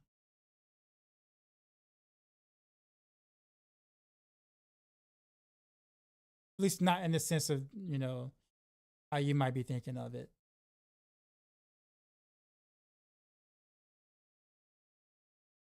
Oh yeah, I forgot. I gotta figure out resource.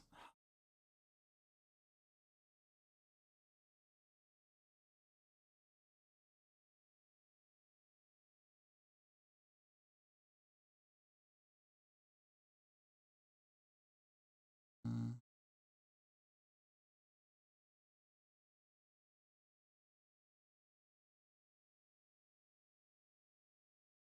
We're gonna have to go innovation here. Then I have to go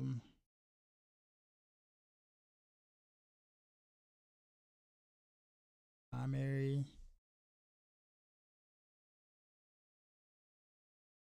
Just be able to have enough resource to be able to spam. We don't have Starless on this one. And Beastfall doesn't work anymore. So no more cheat sheet, or I'm saying cheat sheet, but like, you know what I mean. Thanks for sorry for the random question. Yeah, man, no problem. No problem, sir. First mistake was face for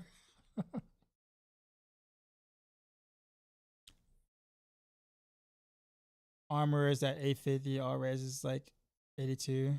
Because I'm using tears my instead of shroud was dying too easily to elemental damage. Yeah. So I think the thing is, Kupo, is that like you might have the items, but you may not. What it's looking like is you probably don't have all the correct stats on the items, and the GA's in the right spot, and the master workings on the stats. Like those things make a big difference. So just having the items isn't enough. Having the correct stats and the correct, you know, the GA's in the right spot and the correct master workings, or close to the correct master workings, like all that matters.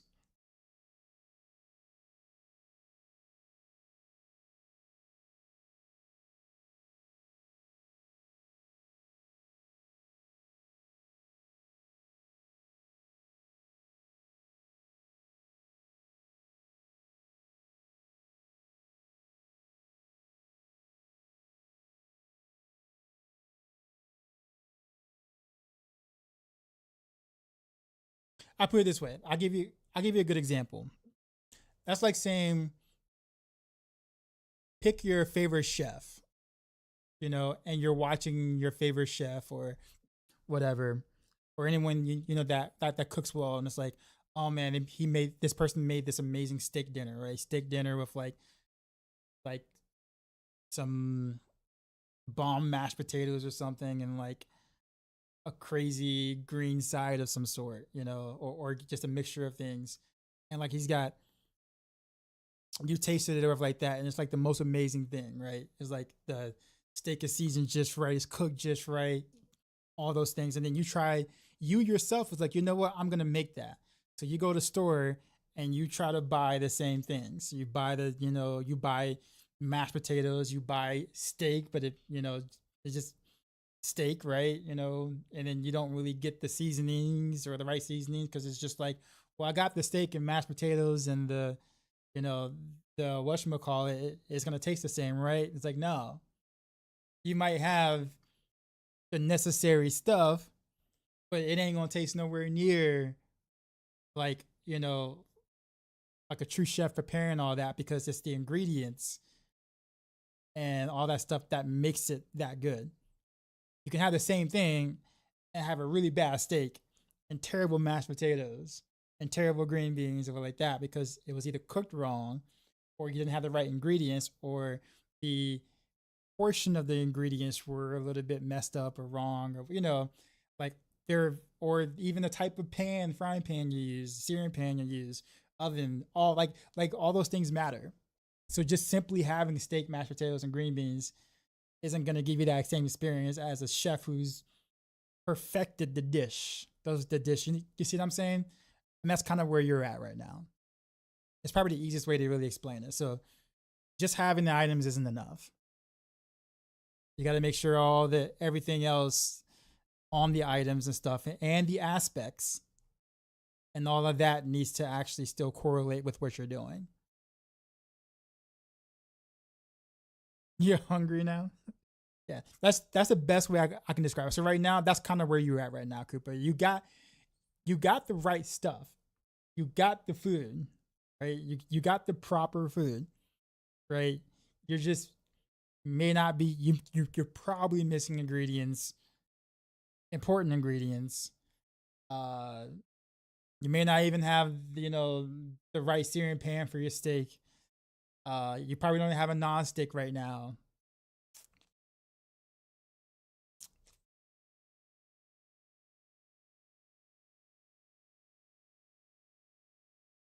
You said you're about to. Yeah, but the thing right now is, if you're running Shroud, if you're running Tyrio's Might instead of Shroud, right? Then you're missing stats somewhere, because you would not use Tyrio's Might. So you must be missing stuff if you're having to use Tyrio's Might, right? Because if you look at even how we have it on Maxroll here, like it's Shroud, and you're still capped everywhere.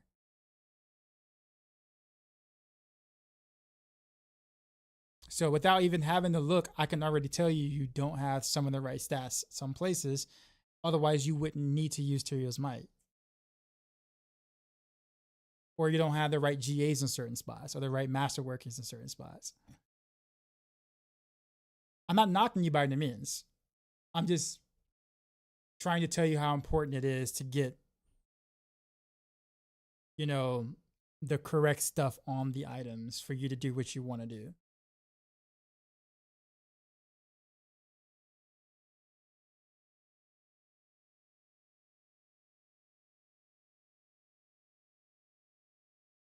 And the only reason why I'm saying that is because you can imagine how many times I've gotten on my stream at some point about a build that they were playing that I wrote on Maxroll, and they'll tell me I have all the items, and it said that I can't do T4, but I have all the items. I'm following the build, and then I look at the character, and I can sit there and say, hey, look, you don't have this. You're missing that aspect. You're missing these stats. Your amulet's, is not great. You know, there's a lot of things that are usually missing somewhere. But yeah, T80 should be something you should be able to do on that build.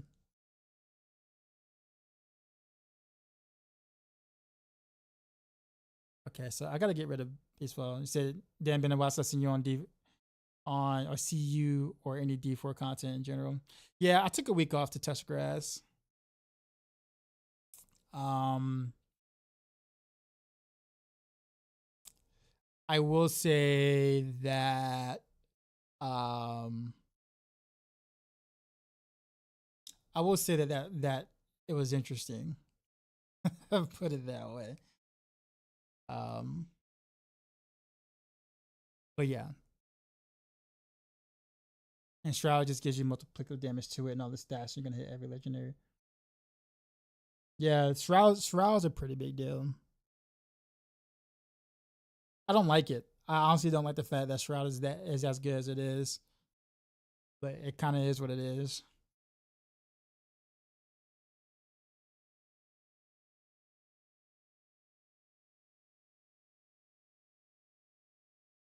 Trying to think if there's anything I want to change for the leveling portion of the starter.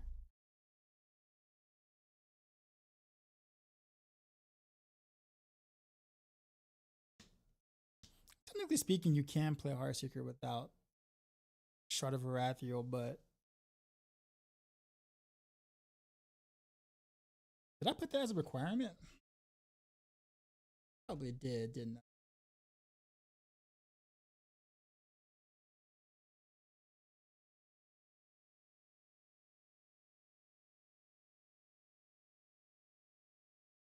I did. Cold Clip and Shard of Arathiel.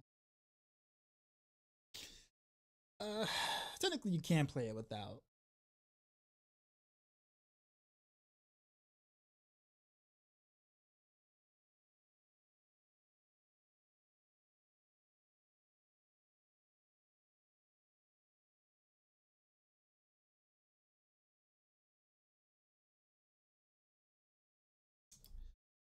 So,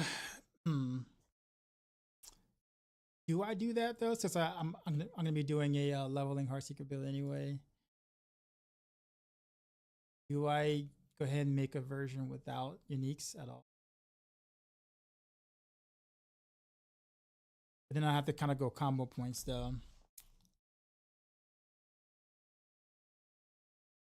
Which means that Ultimate's not going to be up for long.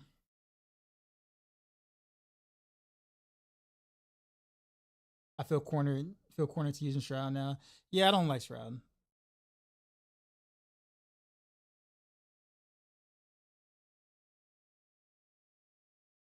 Instead, can I just look? Maybe you can identify what's trying to build. But I gave you resources though. Literally, you can take a look at this, right? Let's say the Mythic, right? You go to Mythic, or even Mobalytics, where you got the build from, and see if you got anything. If you have what it is, you look at that. You look here and you say, okay, do I have this? Do I have this? Is the GA in the right place? Is the Masterwork in the correct place? You can kind of look at that and compare it to what you got and what you're and what's recommended. Because I'm just gonna tell you the same thing I see here.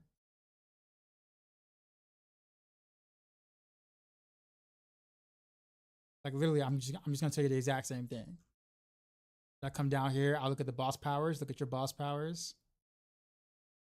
Come down here, same thing, look at the skills, make sure that you don't have a pretty awkward skill set up there, and then that'll be it.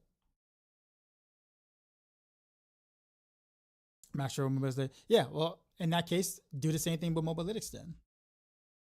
Right, go to the Mobalytics website, look through it, right, and just kind of just compare the stats, compare what you have with what they have, and you just kind of go down the list, checklist one to one. I can't. The one thing I can't tell you is I don't know. Like, I can't tell you if like Mobalytics botched anything or if we botched anything, etc. If they're different, there might be more than one way to play this. But I will say the writers, especially like you know, a few writers that I know, like really know what they're doing on Mobalytics too as well. So like I they also have good guys as well. They may not go into as much depth as we do, but they do have solid guys and stuff like that too. And I'm pretty sure, you know, Lurking's over there. He probably did that on Mobalytics, and if he did, then it should be fine for sure.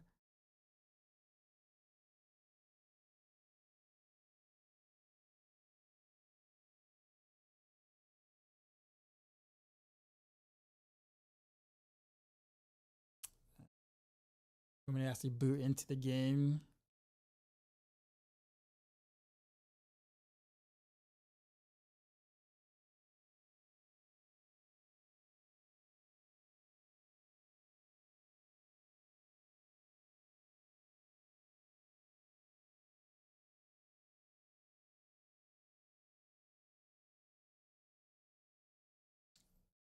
I haven't logged in about it in like it feels like months. It's giving me all these pop-ups. Yes, yes, yes. I know, I know, I know, I know.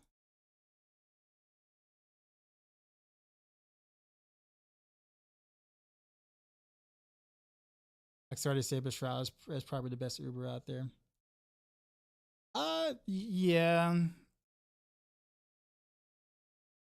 Across all the classes, probably yeah.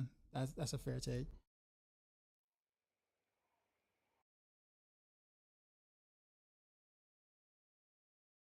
And it's been like that for a little bit too. I wish they would kind of shake it up. The full screen application. All right.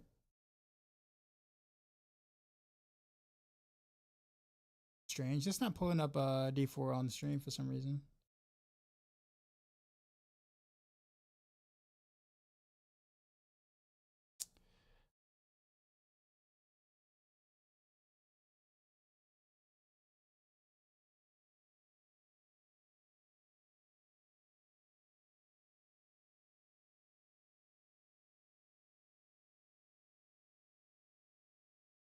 Okay. I sent your request. Give me a link to the Mobalytics build, Kupo.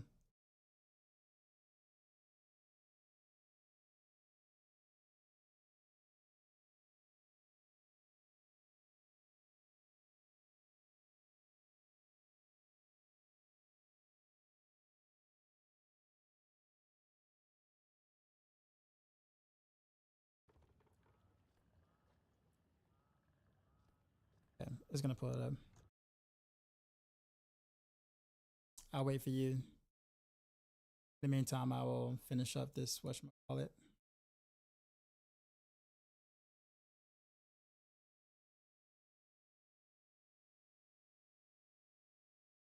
Stream section.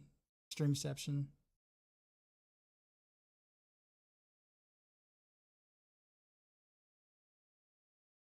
Actually, speaking of which, before I even do that, let's go back to um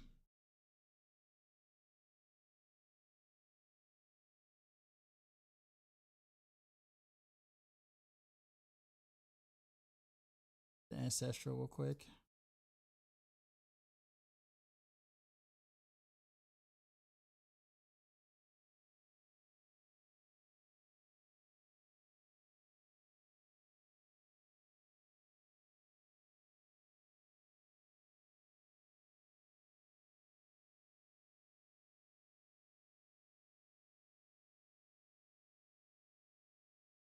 Might have to recommend something else here though. There's an aspect to get proper energy back. But for now, I think I'll leave it. We'll go T1 starter, and we'll try to do it without any uniques.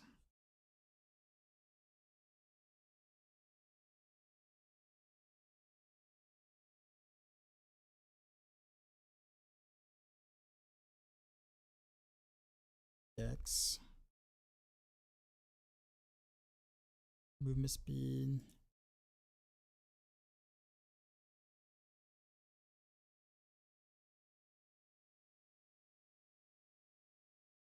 aspect would I put here in the meantime? Oh, hectic. Heck yeah. That'll work. Help me keep Shadow Clone up.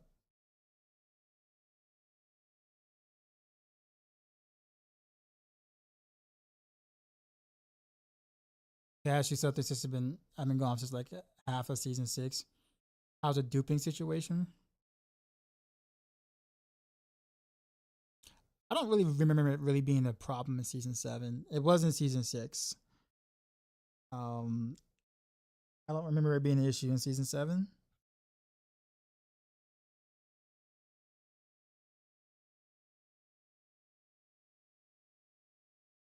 Keep in mind, I haven't played in a couple of months, so um, so there's that.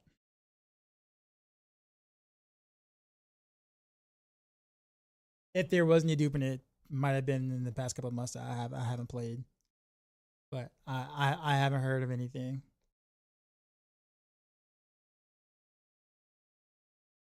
Pac on. Let's do Thol. Actually, no, I can't even do that. I can't even do Pac. So I gotta do something different here. Sir, mm,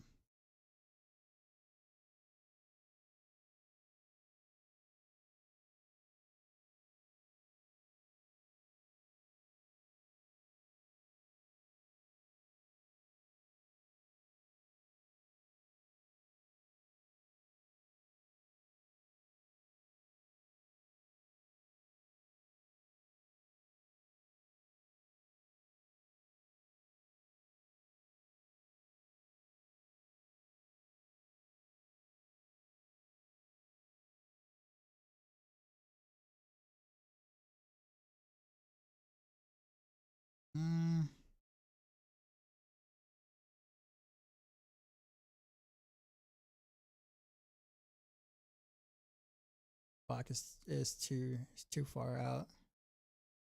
Probably just Yaks. Yaks Thol. Probably best case scenario, yeah.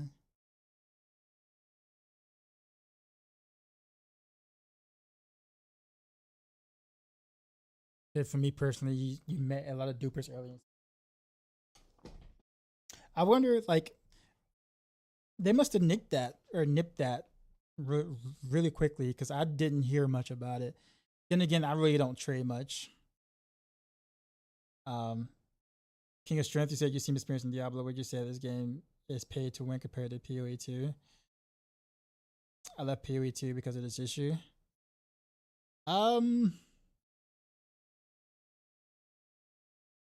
I would say less so because well, I guess in the terminology of pay to win, right? I would say it's more egregious in PoE 2 than is in D4. But anytime that you have trading and you need a bartering system at the end of the day, there's gonna always be people who are going to arm T their stuff. Always. You can't really like stop that. So I mean they exist in both games. However,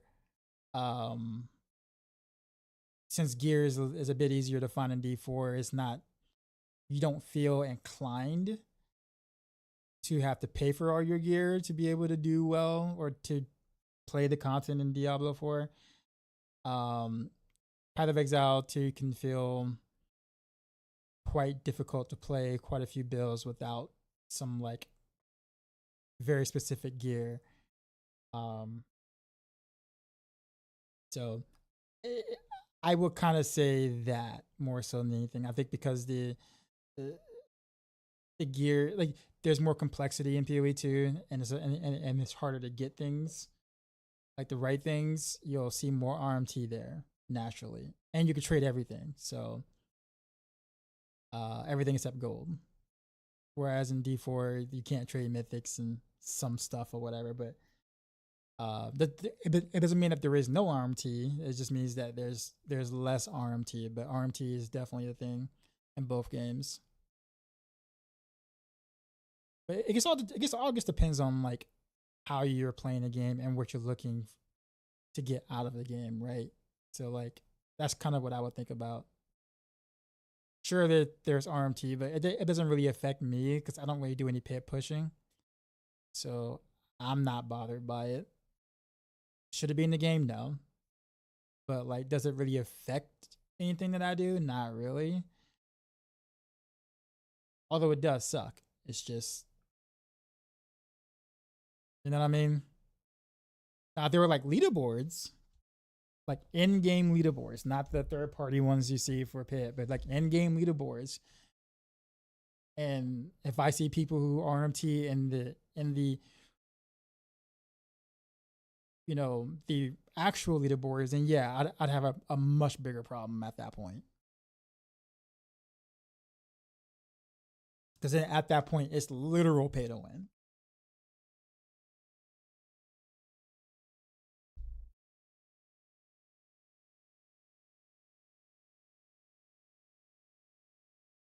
I say Diablo 2, this new season period 2 is not good for myself. The only option to buy in-game currency. Yeah, I mean, I will say, I will say season 8 will.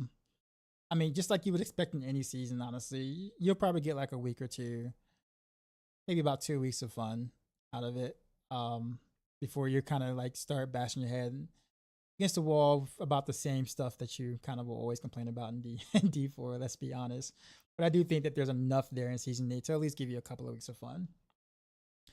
And honestly, given how these games are pretty seasonal, anyways, a couple of weeks is actually not bad. Um,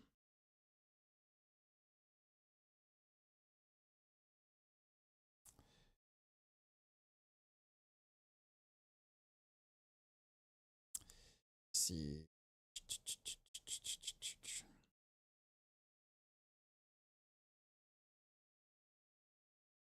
You never played D4? Oh, well then you have a lot to do then.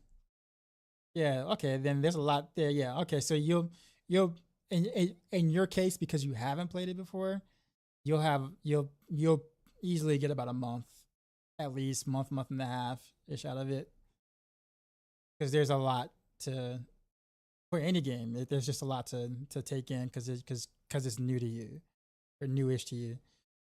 When is new season? Tuesday. Tuesday next week.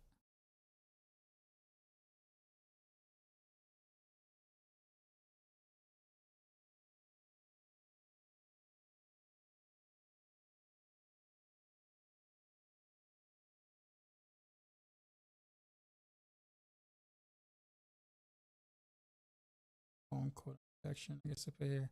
Try to figure out how am I gonna start this. I want to be able to. We got hectic there. Can't do that anymore, so we have to go Umbris here.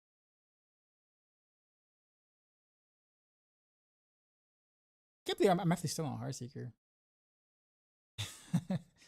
I swear I thought I'd be a bit further ahead. I didn't realize how much or how many things I actually had to update, despite the fact that there really isn't much that actually changed.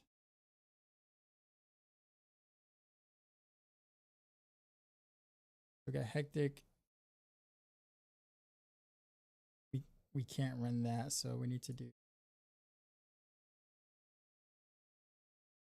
Yeah, we can't do that either.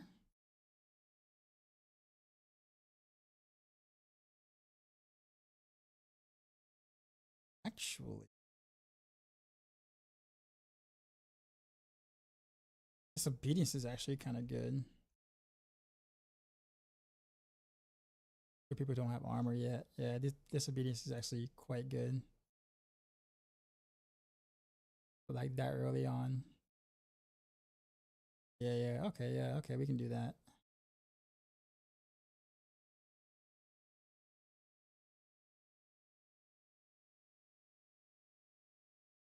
starting season 7 now, trying to finish season journey and battle pass. Any tips for an easy build to do that? Blood Wave, Necro. Well, what class are you playing? That's probably the better way to put it. I appreciate answering the question. Yeah, man, no problem. Not a problem. Can be controversial with the communities, bro. I get it. I like, for me, I kind of feel like honestly, with the amount of dramas going on between all the action RPGs, man, I chose to step away instead of playing Last Epoch last week, or mid like Thursday or last week, whatever. I had to step away from all of it, man. Like, it's like action RPGs in general. Like, I actually just went to go touch grass basically for a week. Like, instead of just kind of just being like, I don't want to say happy is the right word. Instead of just being appreciating the fact that there was multiple action RPGs getting updates in April. There's always so much comparing, so much this is better than that, and that's or oh my god, this bomb, so this is gonna be way better, and like I said, I can't believe people play this game instead of that game, and it's just like there. Lately, obviously, is Last Epoch versus Path of Exile 2, of course, right? In the recent, because those are twos, like they got the updates stuff like that. But it's just like, play what you enjoy, man. Like, if you enjoyed PoE 2 and what they did, despite the surrounding controversies or what people think of the game, then play PoE 2, right? If not, play Last Epoch.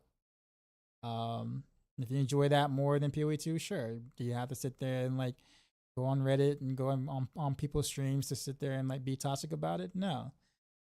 But it's just like that is the atmosphere right now.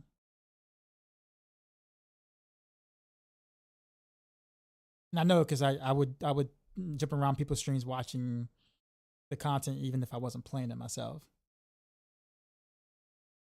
And it's just like, it's just not worth, man. You know what I'm saying? Like, honestly, right now, to be 100% honest with you, the action RPG that I was having the most fun with, even though I've only played it maybe a couple of hours in the recent, is Marvel Heroes Omega, and that's an older action RPG. It's like an MMO / action RPG. If you guys don't remember what it is, it's actually by David Brevik, believe it or not. I was actually playing it on like a new server that came up. I was having the most fun with that out of any of the action RPGs in the recent. So it wasn't any of the more recent ones. It was kind of more of an older school one. And that's fine, but I'm not jumping around everyone's streams like, yo, screw PoE 2, man, or screw Last Epoch, or screw Diablo, screw such and such. You guys should be playing Marvel Heroes Omega. Like, all you guys are scrubs. All you guys are noobs, man. Like, you guys don't know what's good. All y'all trash. Or, oh my god, you still play this game? LOL. Like, come on, man. It ain't worth. You know what I'm saying? Like, play what makes you happy. At the end of the day, that's how I feel, man. One week it can be one game, the next week it can be a different game. And it's okay. Nothing wrong with that. It's just gotten pretty wild, man.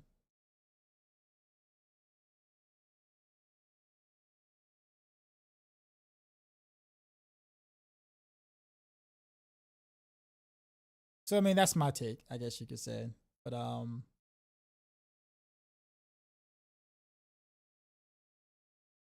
turning into the player haters buff and shit from the Chappelle show, yes. Yeah. Very much so.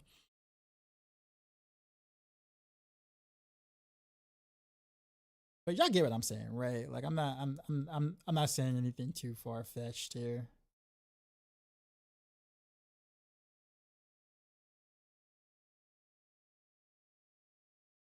Let's remove this because I can't even use this. Do you think Rogue would be good in season 8? If I had to go off the patch notes, I think Rogue would be okay. Or yeah, if I had to go off a PTR, I don't know what's going to be in the patch notes tomorrow, but if I had to go off a PTR, Rogues would be okay. Like probably somewhere in the middle of the pack or something.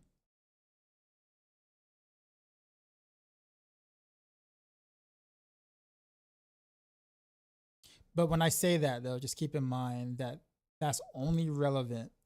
That's only relevant when it comes to pit. Okay. That's only relevant when it comes to pit. Like pushing pit. Every class can pretty much will do just fine in T4 or will be good in T4 with specific builds.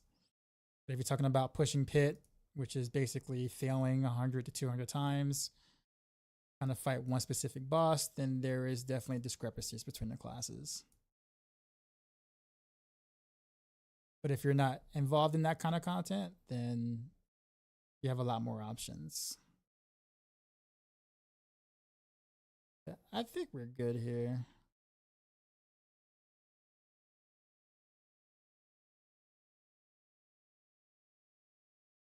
I'm gonna have to go combo points. Oh yeah, I gotta change out this sword. Oops. All right, so we gotta do another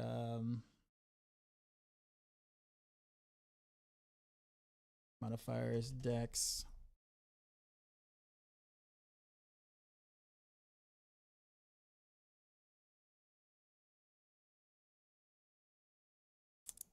Ooh, I need an aspect here. Conceded? I got conceded. Accelerating. Actually, I think accelerating might be play here.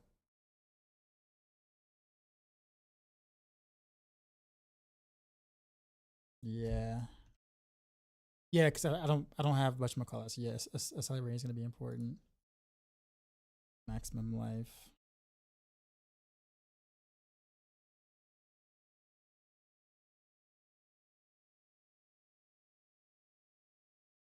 We'll throw some diamonds in there.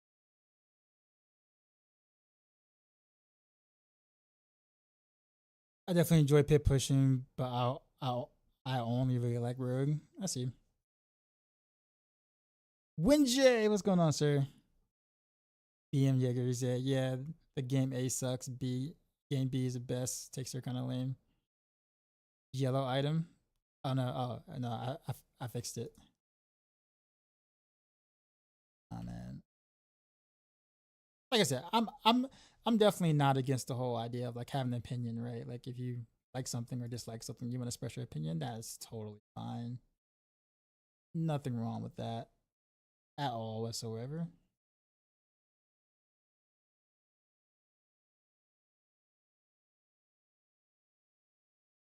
It's more so the toxic hate is more so what I'm talking about.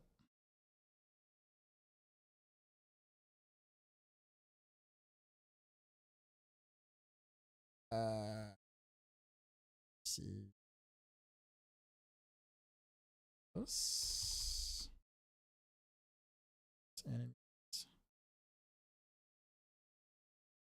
Someone here from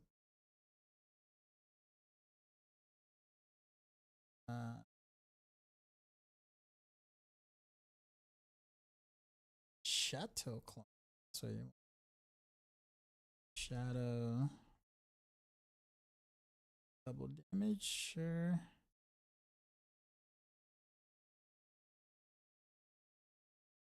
Want to make this a dagger too as well.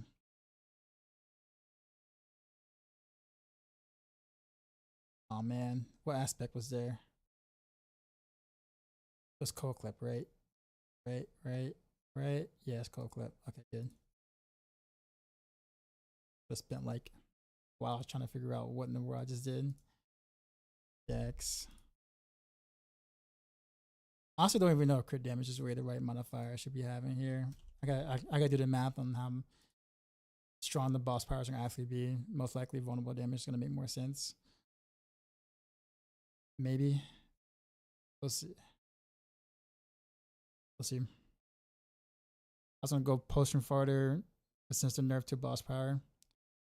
it's gonna be kind of, I don't say weird, but interesting to see how that actually plays out. I don't think the boss powers are going to be carrying like they did in PTR, but I wonder like how much weaker they are. Like, is it going to be to the point where like it's just visuals, like you're just doing it, you're just casting visual colors on the screen, but they're not really actually doing anything, or are they, will they still actually have some sort of potency but not be your build? I think it's a really hard thing to balance. But I'm curious to see like what their take is on it, and like, where they get to.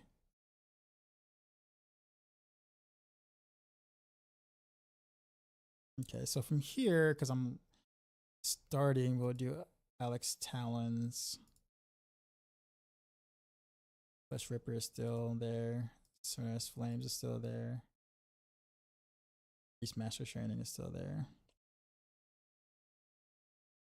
And I think a specialization has to change here. Combo points.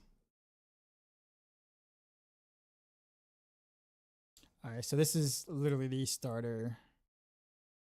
And exactly what my gear is going to look like when I level.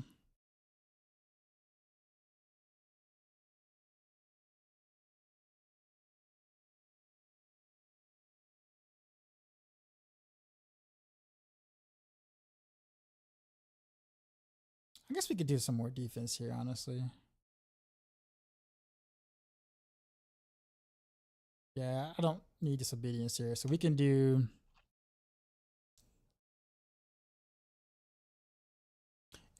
enshrouding.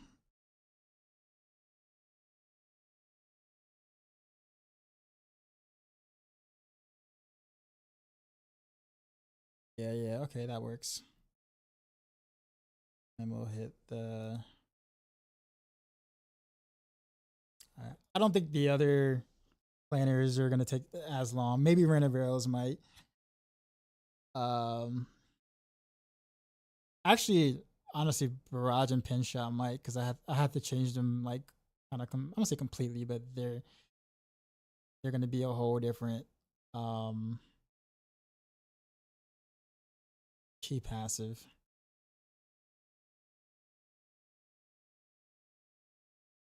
It's probably a good idea to do your class specialty since you're gonna get less out. Yeah.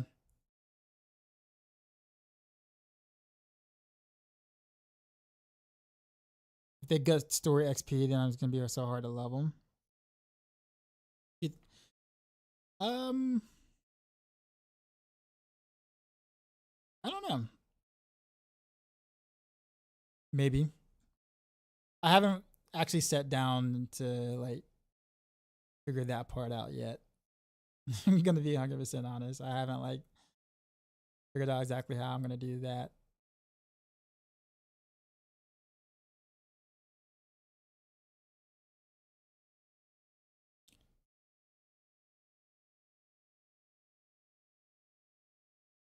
Okay, I forgot to add tempers to this. Let's do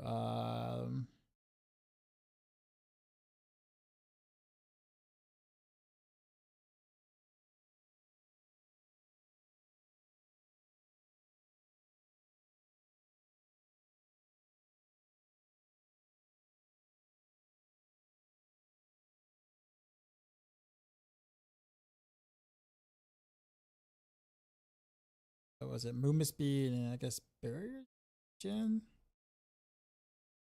Probably makes the most sense here. I think I'm missing something.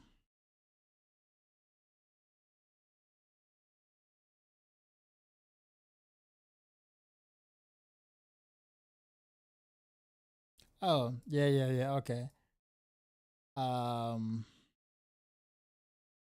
guess I really don't need smoke grenade that early, do I? Try to figure out which one to take out for a shadow imbuement.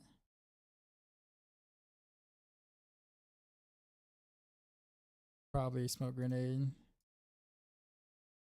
The shadow imbuement is going to be pretty important early.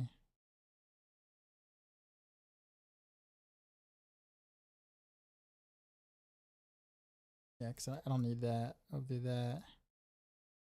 Shadow imbuement. And it'll be way more fun. And we like fun here.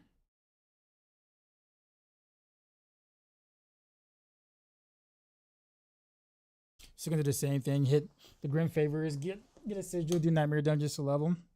Yeah, I don't know what my strat is. I usually ask people who actually know what they're doing with leveling. Like I typically, I'm not an efficient leveler at all. Not that I can't be. It's just that like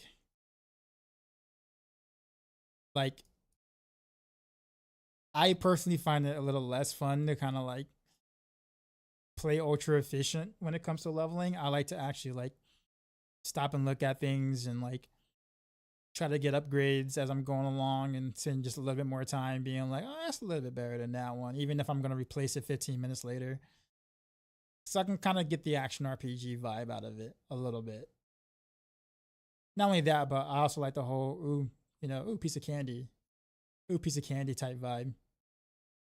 I get distracted quite often. Yeah, I don't blame me. I used to do the same thing. Yeah, I don't know. I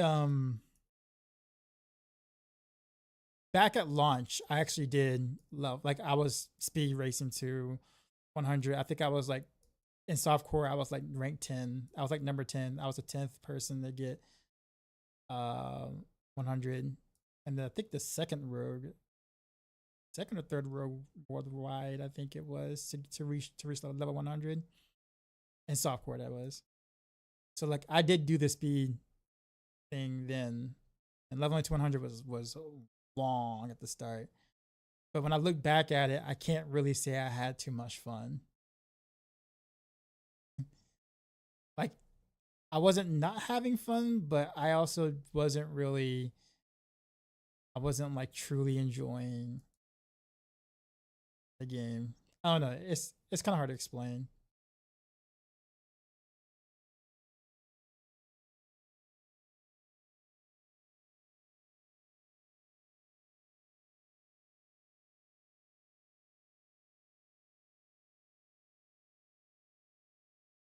You remember how painful it was back in season 0 level? Yeah, it was days. I actually had a spreadsheet because I was actually leveling in a group. I was leveling with Rob. Believe it or not, I was actually leveling with Rob. Rob and Aristotelian and I forgot the other guy's name. Beast Sword player. But yeah, like we would like be on Discord with Rob like for like a whole week or two earlier on, just kind of mapping out our sleep schedule because we lived across the world and stuff like that. And like I'm telling you, man, like it was um it was something. I think the coordination stuff was really fun. I think the execution of it felt towards the end felt like why am I doing this type? Why am I doing this to myself type thing? Um but I enjoyed the theory crafting and planning out of it. I just didn't enjoy the execution as much.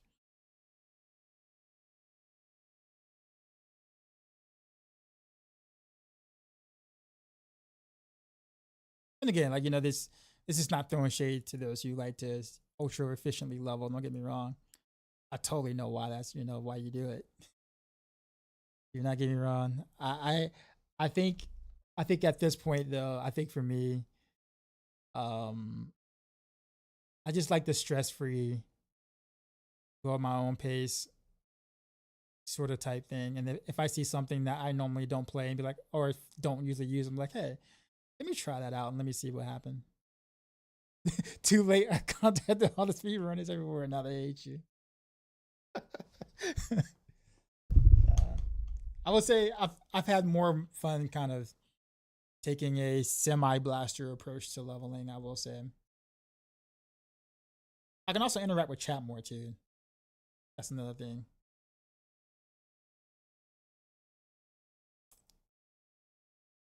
All right, I think that is everything for season seeker in terms of the planner. I do need to make a leveling though, leveling Heartseeker, but I think I'll do that a little bit later. So that's gonna take me some time. But at least I'm able to make a Heartseeker setup that can at least do T1 without the Shard of Arathiel or Beastfall Beast. Like you can do it without any uniques and still be able to kind of have a Heartseeker build going pretty early. And yeah, let me get a walk around the stretch for a little bit. I'll be right back, and then I guess we'll knock out. I'll probably knock out rapid fire just because that'll be like the quickest thing I can do real quick.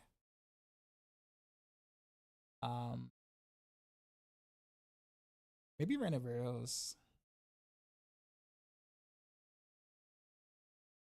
Let's see. I'll be right back.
Okay.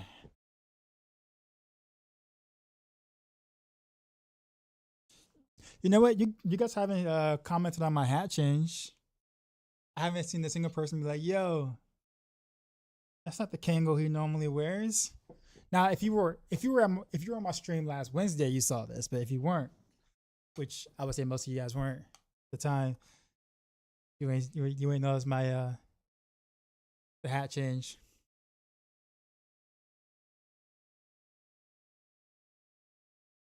Do I get a yay or a nay on that? Like, I was thinking about eventually maybe getting like a Maxroll like logo right here. Not in blue though, it'll just be like kind of like black still. It'll just kind of mesh with the hat a bit. So you see it, but it's not like in your face. The new hat passes the drip check in your mind. Nice, nice, nice. I do have to get new headphones though, because both of the sides cracked. Unfortunately, like this kind of bends now like more than it's supposed to. It's not supposed to bend like that. I'll see that like see you see the crack, right? That kind of cracked. Other side kind of cracked too as well. This little thing. I've had these for a while though. We're talking about like years. So I guess it was about that time.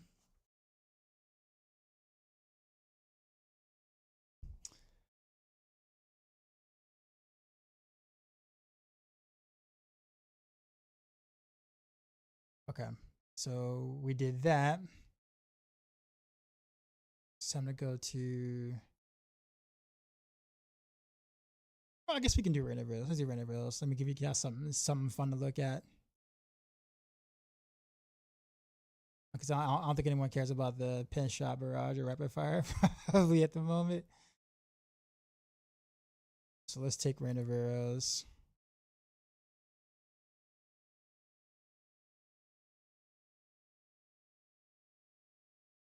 PTR.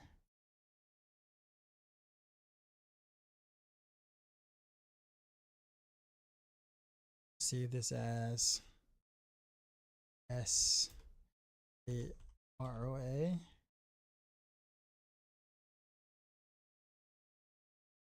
Now we'll just spell it out. So we'll save it like that. So we're working out of season 8 random arrows.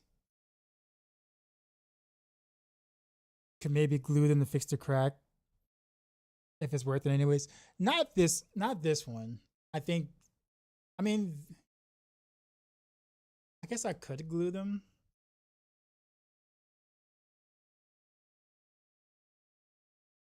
I don't know. That's because like even like it's like cracked in more than one spot. Like even like it's open like this. Like this isn't supposed to be open. See it? Like see how it's like open? It's supposed to be like closed.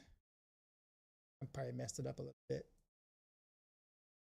Gotta snap. Yeah, it's not supposed to open like that wide. I have to be pretty damn good at gluing this correctly to kind of get it to stay. I think I'll just eventually end up just like breaking it again at some point. Yeah. Was good. How's the grass? No one didn't tell me the amount of pollen that's outside during this time of year. Bro, I walk outside and like in like 5 minutes I got bees chasing me, man. Bro, man, no, man, get away from me, man. Go away. And then like I look at like the side mirrors in my car and look at myself and I'm like covered in pollen. I'm just like, oh yeah.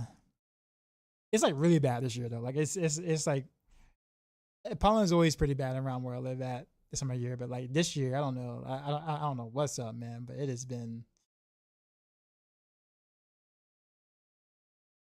been something.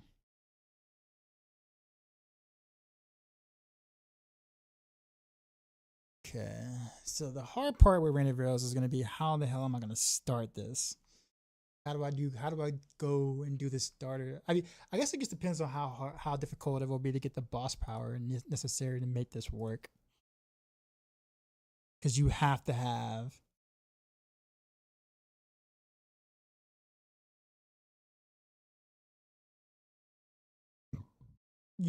harbingers here. Defeat the harbinger of hatred, lair boss, and torment to unlock. I guess the thing is that you don't have to level this up though. You just need to get it.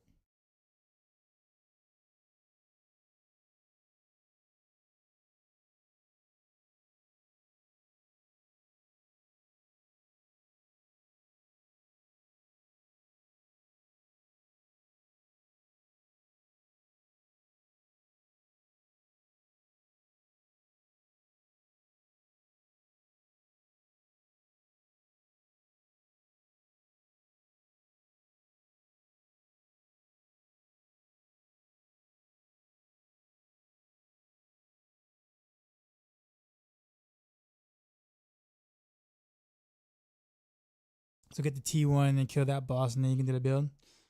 Pretty much.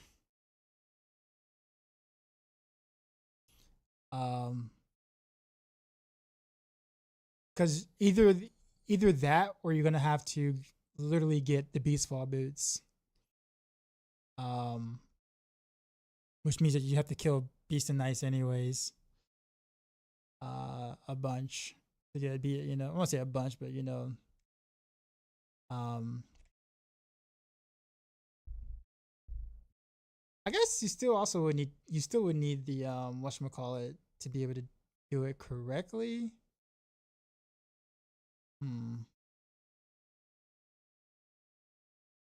There are some caveats to this. So yeah, I guess I would still have to recommend getting the boss power and to boss will. And of course Sky Hunter and Warrior Khan. You know, the traditional stuff you would need for that. But no longer do we need this sword though.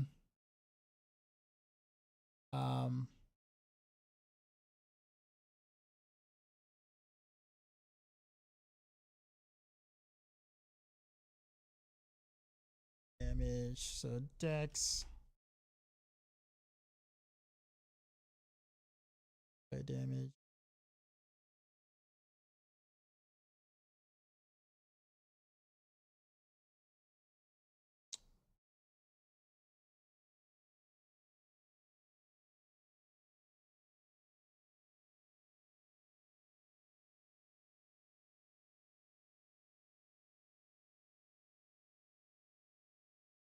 I guess I'm just missing conceited, right? That's it. I can do conceited here.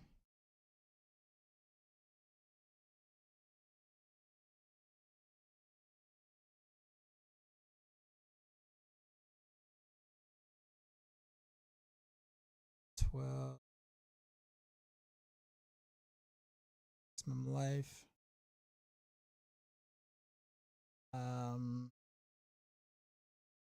Arrows, double damage.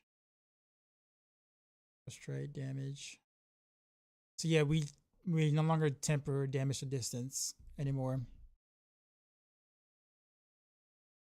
Because you're gonna be able to cap it. Because now that it's capped at 200%, you can cap it just through Paragon. So you're no longer will be rolling damage to distance anymore.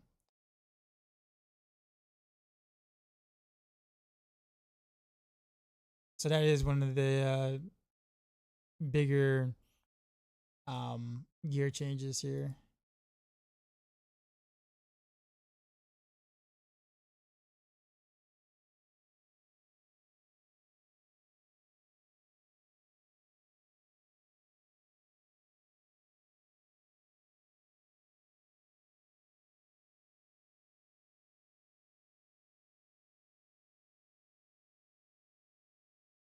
Damage.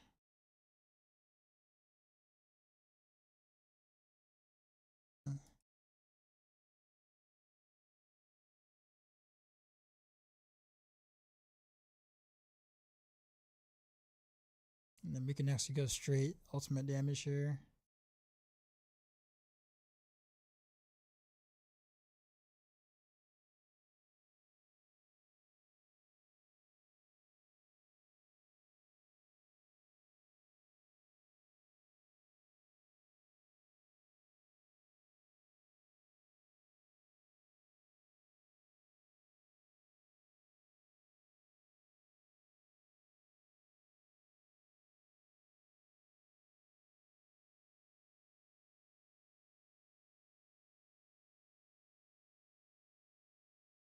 Is how to actually level the powers.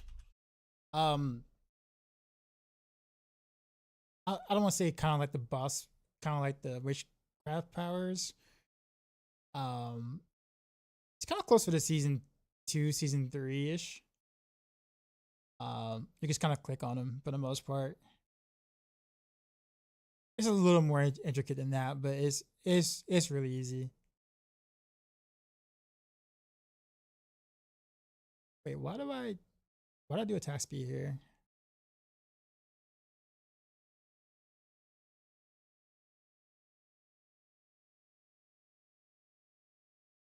Probably gonna need to do armor because yeah, I'm at the roll armor instead of attack speed here. I'm gonna have to go the boss will. So that means I'm gonna have to make up a lot of armor.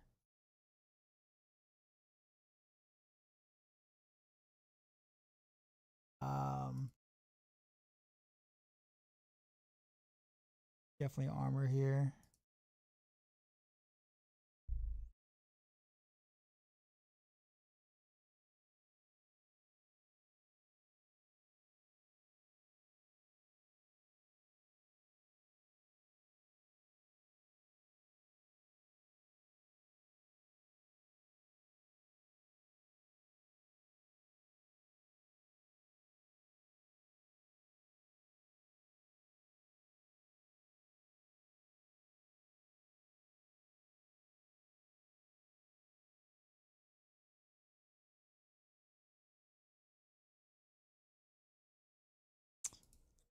Let me see something.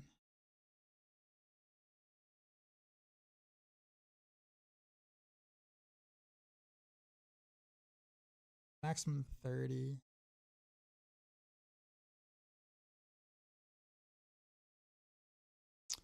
Boss wills gives me 23.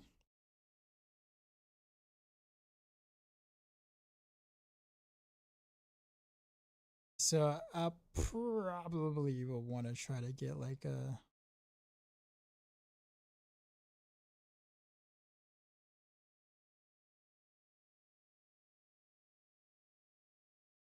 something like that. What's my resource? That should put me at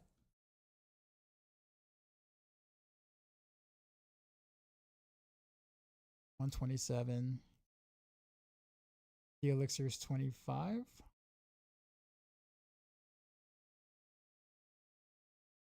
Yeah, because I have to hit 150. So I probably need to get this hit GA then. In a safe side.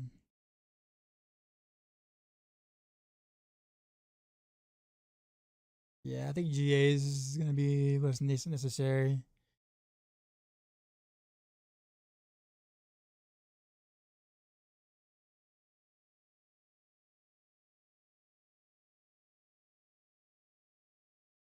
Go through the campaign and next the expansion. Is there any benefit I gain into the new season next week? I read something about renown. Yeah, so your renown carries over. So if once you do your renown once, it's permanent.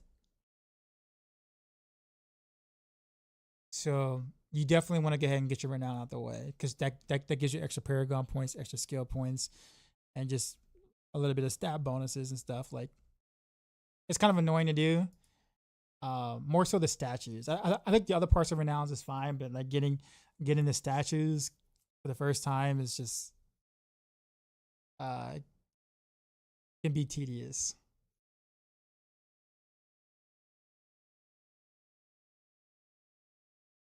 Do you need the expansion to access the new content? You mean like the boss powers and stuff? No. There are, I think there is one or two boss powers you cannot get unless you have the expansion, because one of the bosses is basically an expansion type boss, so you can't get his power if you can't fight that boss, right? But outside of that, I mean, you'll be able to play. I guess you'll have like 95% of what the expansion players will have in terms of the new season is concerned. You know, all the updated bosses and all that stuff.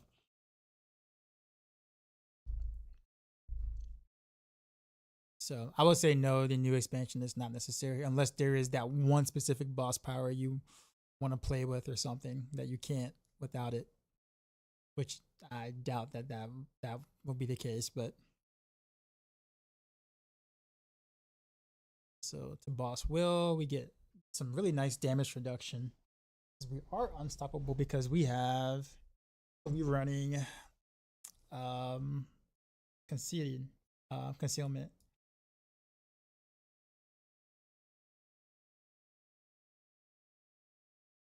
Speaking of which, I won't have Dark Shroud at all, really.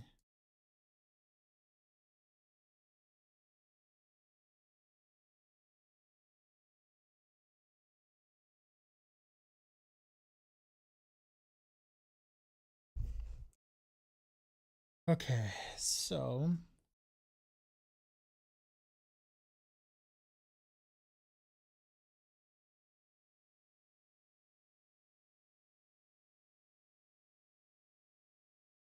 I got points left over. 3.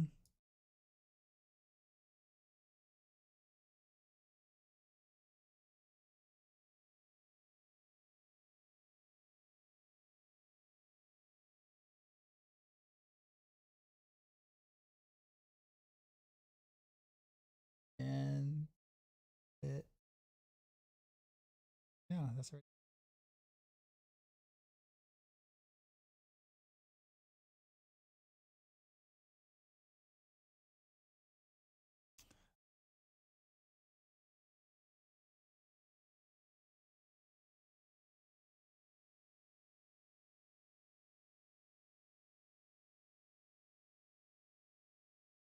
I think 1 point of aftermath is fine.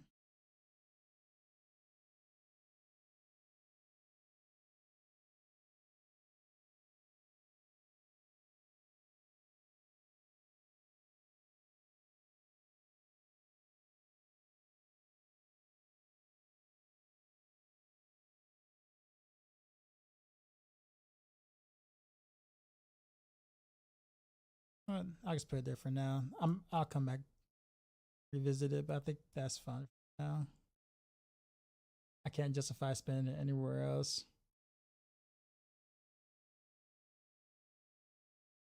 Yeah.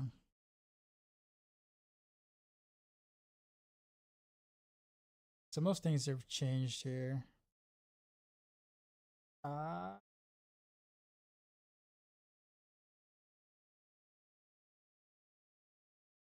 25% to freeze.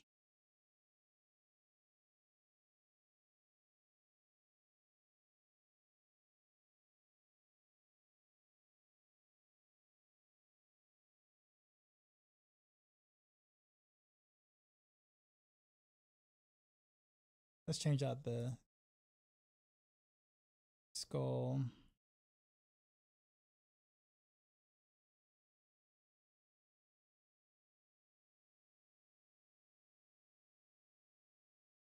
Skull.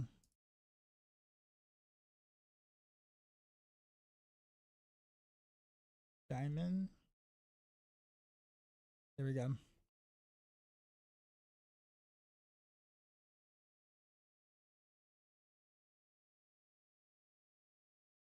Okay, where does that put me? 47 res. My armor looking like though.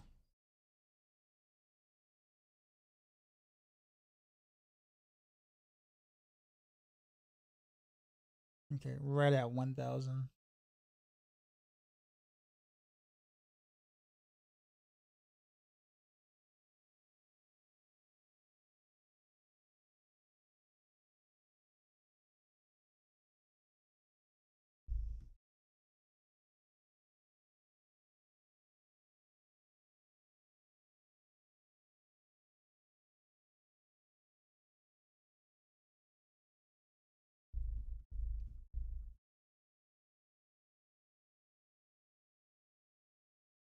don't know that. I think I can go back to Starless.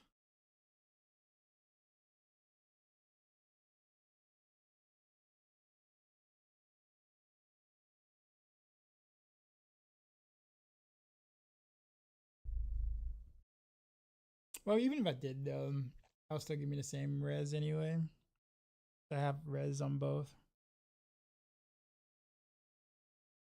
Oh, I can't use Starless anyway. Not with the boss power. Never mind. Rip that. Where am I gonna get the rest of the all resist?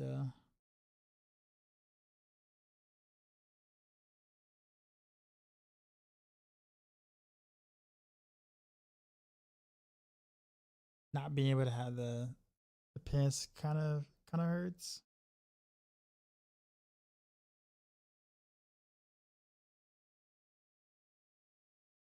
Could give up movement speed, but really want to do that. 133. We're gonna get like 25 there.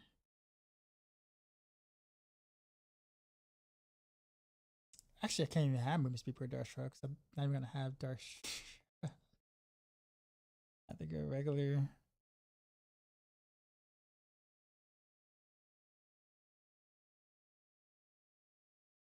So that puts my movement speed at 151, which isn't that isn't terrible. At 151. Yeah, but I'm not gonna be able to get rid of the actual movement speed on the boost. I might have to actually get rid of Dex.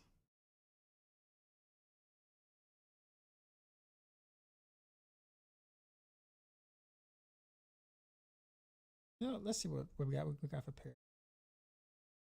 I didn't even look at my Paragon for the other build. I guess I didn't really need to.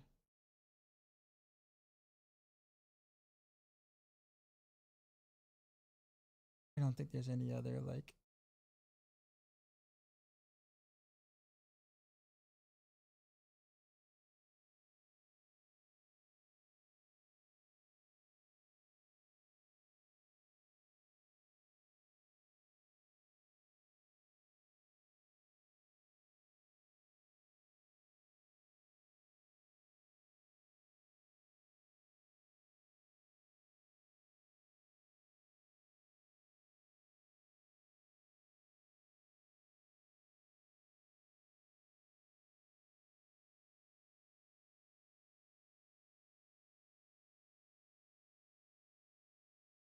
Yeah. So capping res is gonna be difficult.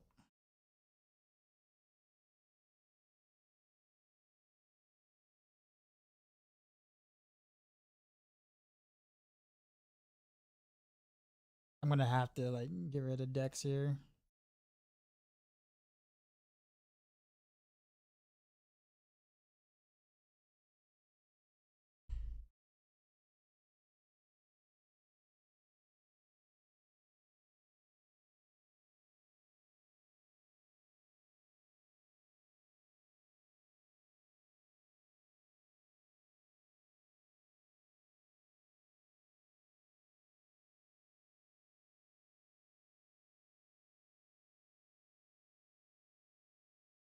And there is no other decent. I'll call it. At least that would cap me at movement speed. Be real fast.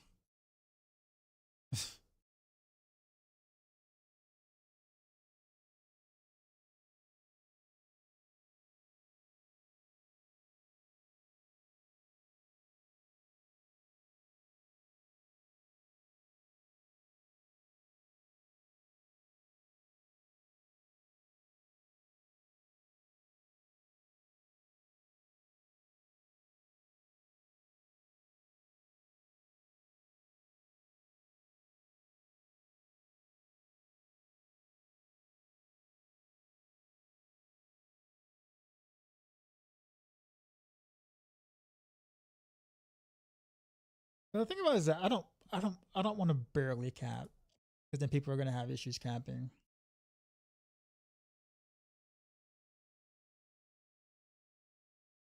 So like I want to make sure that it's like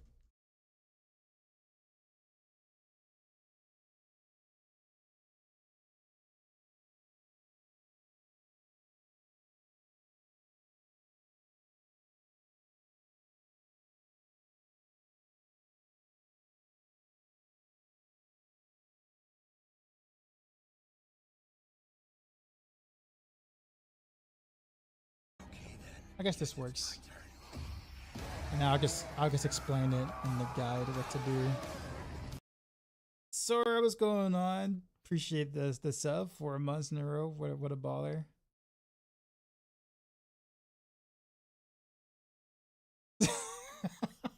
Pig, what? What up, pig? Yeah, but sorry, just decided to do my planners while streaming for the most part. How excited are you for season 8 from 1 to 10? Do I have to rate?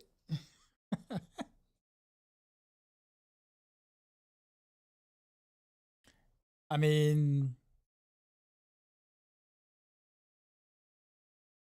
maybe a 6. um,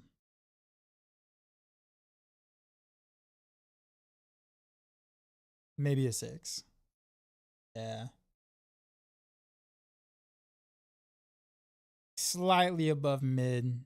And that's just because like the new changes to the bosses and the difficulty going from T1 to T4 might be a little more interesting than I think it might be. I think it may be. But I'm not really excited about the boss powers though. So that's why I'm just kind of like yeah. Unless they announce to change the map. Yeah, I was just talking about that on stream actually. Um about the Masterworking.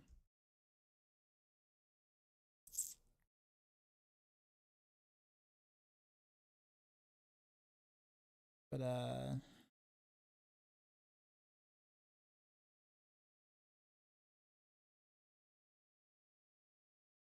this is actually pretty good. I'm thinking about like what I can put on boots. This is actually pretty good.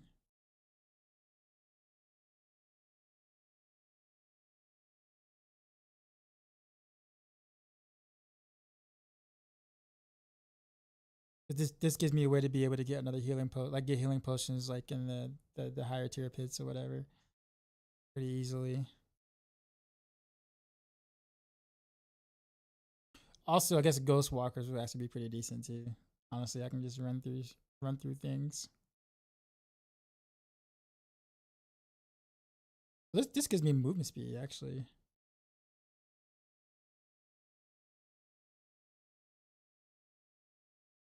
That's the one thing I will say I like a lot. Sora. It's an underrated change, but I think it's I won't say goated change is probably not the word I would use, but um, I like the fact that mobility and utility aspects are literally utility and mobility. No longer are they damage, which makes actually picking aspects on boots and pants and whatnot actually quite interesting, or more interesting than it's ever been. Whereas the obvious choice will always be frostbitten or concussive strikes. So, you know, if you're playing rogue, now there's actually kind of like, oh, I guess I could use this. Yeah, but for Necro sadly, all Necros are in. Oh, well, okay, well, okay. You get what I'm saying now. If you had a spot, if you had a spot, uh, I think I think it's kind of cool to be able to go back and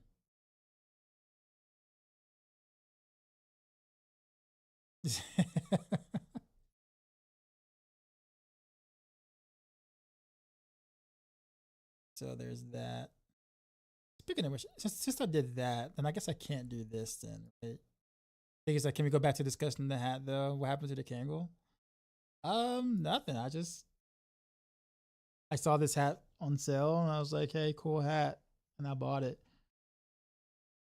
And then I decided, let me wear it on stream one day. And I did last Wednesday. And people who were there was like, yeah, kind of like the hat. I'm like, oh, thanks. So think about getting the Maxroll like logo right here or whatever, but in black, not like in blue, but like in black, like embroidery. So it's not like in your face, but you can like, see the logo. I won't say this is a permanent change, but I kind of like the hat. Stuff logo, yeah.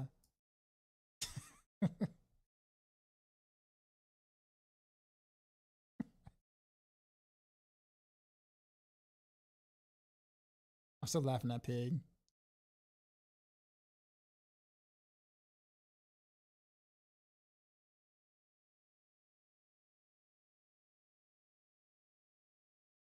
Yeah, so we can get rid of this then, right?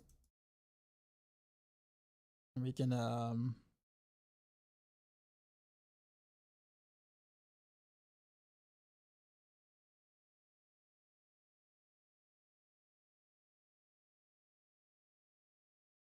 get some dodge in there. Actually, no. That'll be something else better I can take.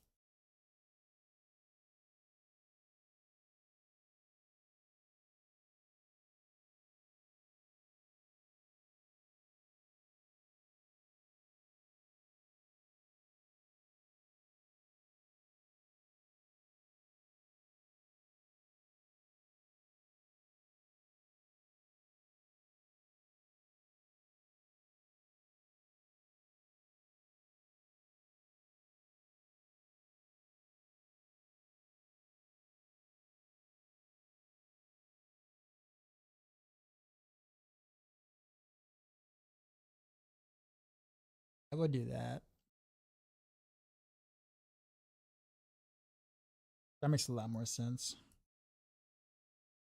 Okay. All right, not too bad. So we're able to cap res and armor.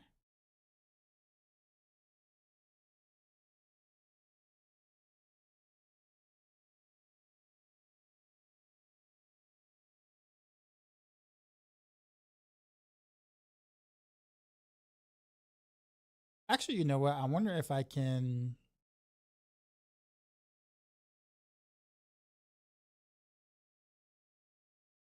This is probably the closest I'm going to be able to get with that. Yeah, this is probably best bet. All right. Now for the main boss power, you would think I would go Urvars, but no, I'm not doing that because that requires me to be close. Since it's gonna do pretty shit damage on rogue. Might as well go for something a little bit more fun.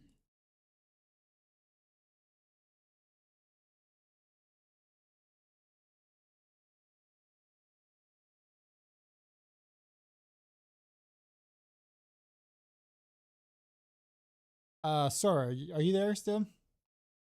I got a question for you.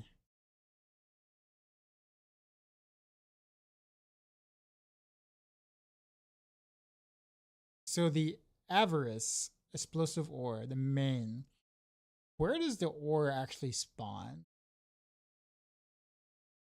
Like, is it like next to the target in which you cast at full resource, or is it just random? Or I remember I was using a Heartseeker, but I was close up, so I didn't get like a good like a good look at like where it was spawning or how it was spawning. I think coding wise, it makes sense that it spawns next to the mob that it hit. from the skill that you use.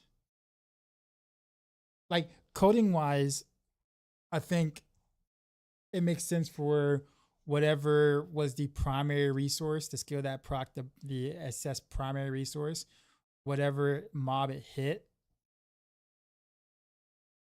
would spawn the ore.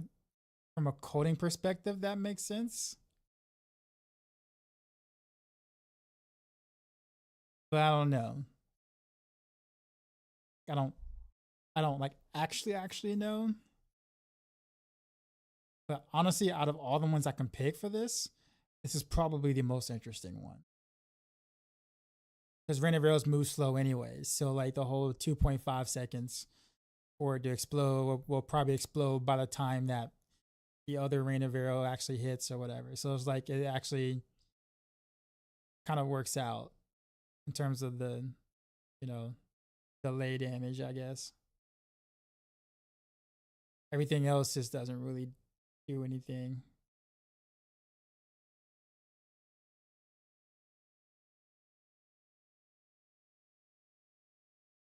There's also Beast in the Ice Fleet too, but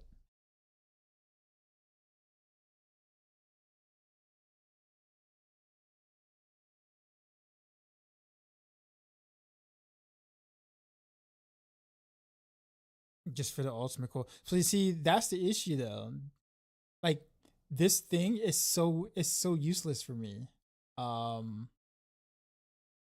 Because I already have I'm capped at cooldown with just a GA on the Rain of Veil's cooldown reduction. I'm capped. So I'll live. Appreciate the follow. So it's like Uvar gives me nothing.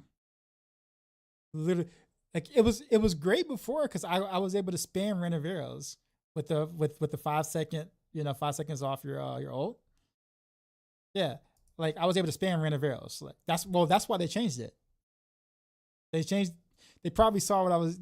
I'm gonna say probably. I'm sure they saw what I was doing with Rain of Arrows, and literally was able to cast it without, like literally like 5 or 6 times a second, and that would have literally burned a hole through the servers.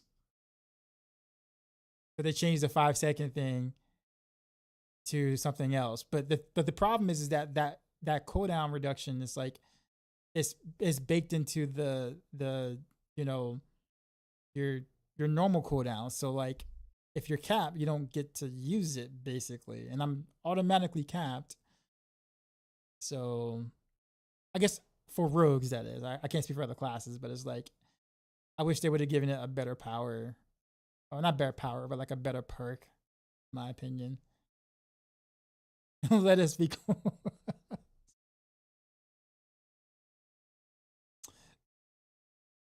Kurt Cobain, what's going on, man? He said, imagine touching grass, weirdo, man. Yeah, they had all this yellow stuff on it too, man. And then somehow I was covered with yellow stuff every time I decided to I think it was the sun. I think it was the sun that like since the sun is yellow, right? And then like you say like yellow powder looking substance. That makes sense, right? Must be the sun's fault.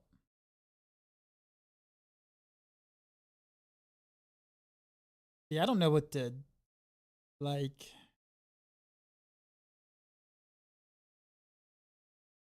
Harbinger of Hatred. I guess there's this too as well.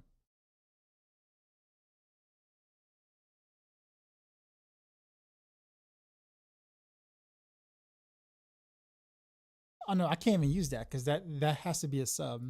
It's the only way that this newer version of Rain of Arrows even works. This has to be a sub.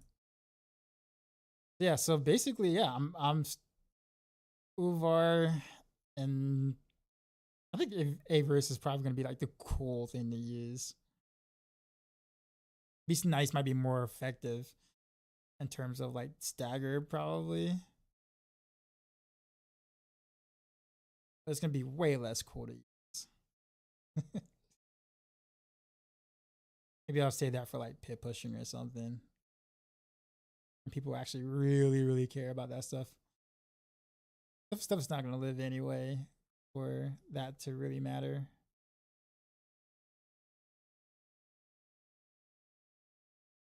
I guess there's also Lilith's Wind of Hate. Didn't this get buffed?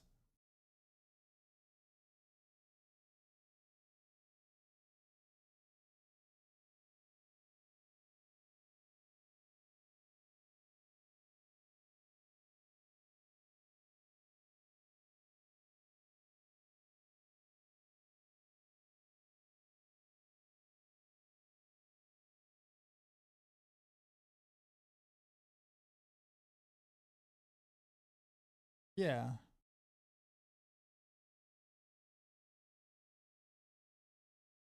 Yeah, it did get buffed.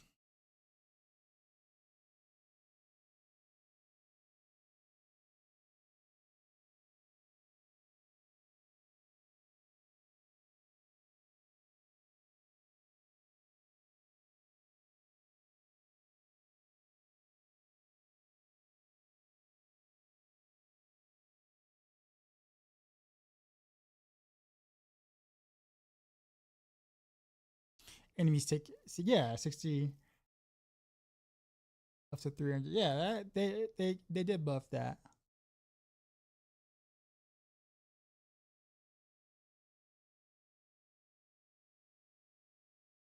Oh no, it's still 60, but the 250 to 400% I think is what they did.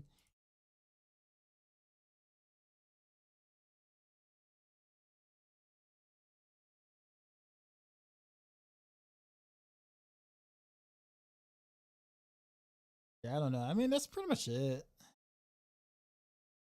I guess for now, just this will probably just be a placeholder. Either one of these.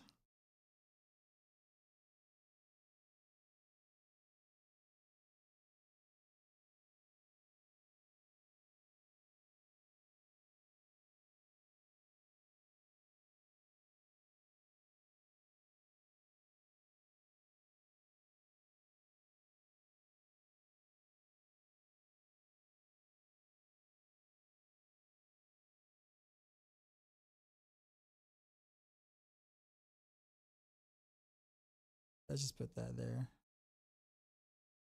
And we'll just go with the normal subs.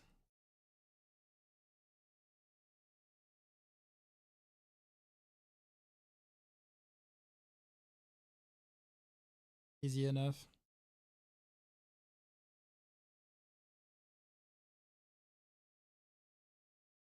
I guess I really want the innovation though.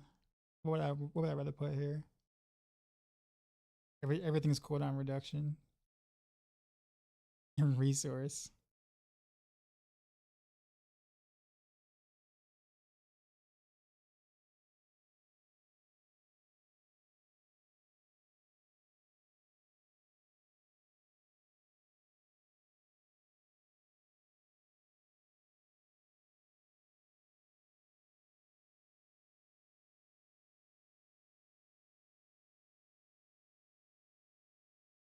This is the only one that makes sense.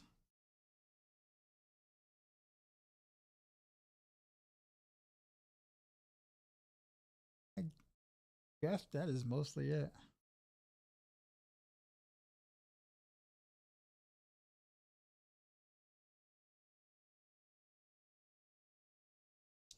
We still proc attacks, so we're good. We just don't have Dark Shroud, so I'll have to make sure that in the guide out, if you're getting Mollywop, just swap out Smoke Grenade for Dark Shroud. Or actually, just a different rune, actually.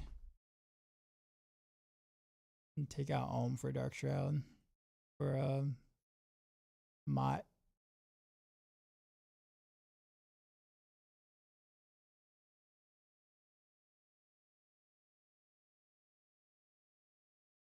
Yeah.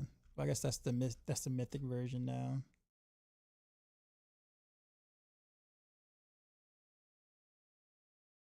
Update profile.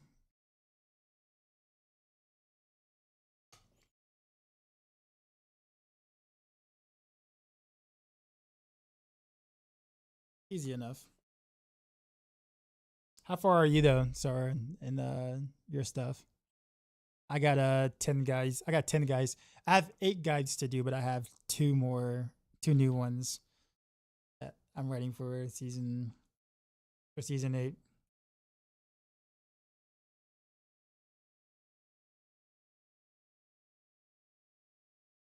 That'd be 4 leveling guides and 6 end game guides.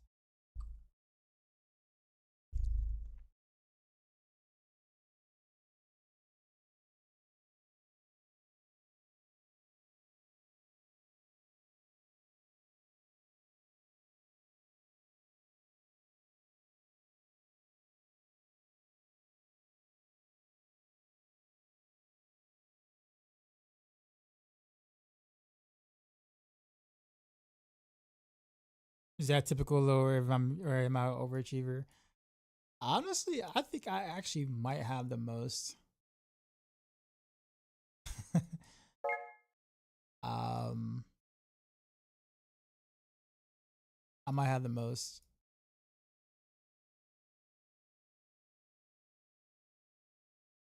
Of any. Well, no, I lied. Northward might have more than me because it was Northward by himself on Sword for a bit, and then Panda came in and helped. So I don't know how many Northward still has. If there's anyone who has more than me, it'll probably be Northward.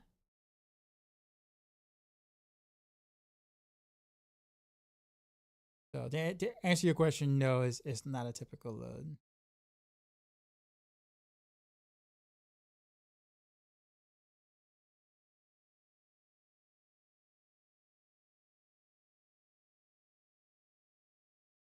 To be fair though, the 2 new guys I'm writing is something I decided to do. Like I wasn't asked to do it.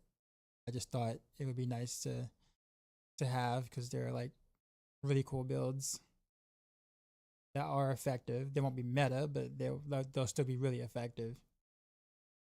They're good setups, so it's kind of like I think we should do them. So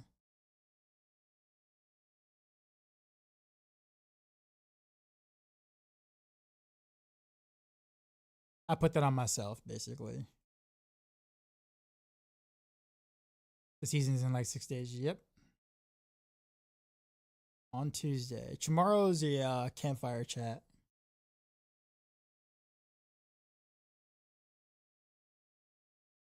Your birthday's in 7. You got any plans? You're gonna do anything cool?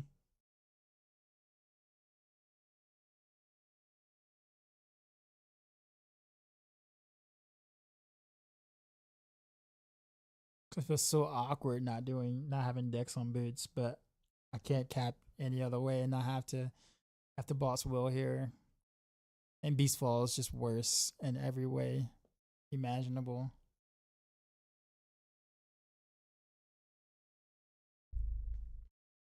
Well, actually, that's not true. It's not worse. Well, no, it is.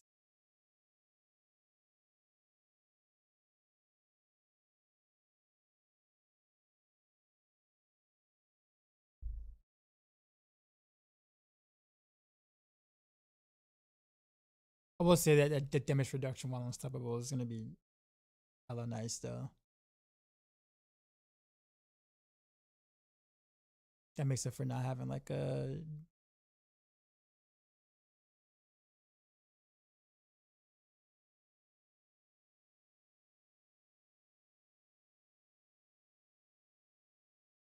No, I'm 35 years old. I haven't celebrated birthday in like 10 years. I don't know. Yeah, and you moved to a city a year ago, and I have no friends, family, just coworkers. Really, well, I'll be 35. I don't know. I guess at that age, right? Or you being able to do nothing all day is probably worth it. It's probably like just peace and quiet and having nothing to do is what I used to call a good birthday, basically. Like if I had a day off, like that was. everybody around me, you know, still celebrating. They go out and they do stuff. People who travel outside and stuff. So your new job this Sunday, so you'll be working second shift during doing construction. So oh, you won't be on for launch anyway.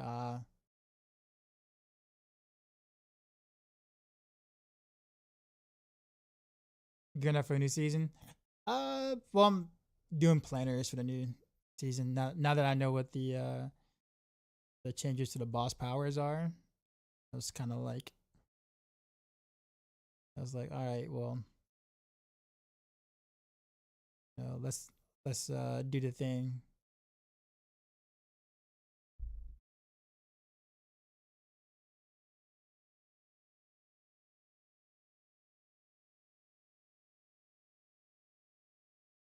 You know what? You know what? Okay, here's what we're gonna do. Okay, we're gonna sit there and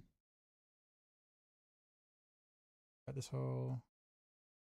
Maybe we can grand diamond here. Plus my armor at 856. Okay. Maybe I can put this back to Dex. Try to get GA on the armor. Cap that way? Not quite.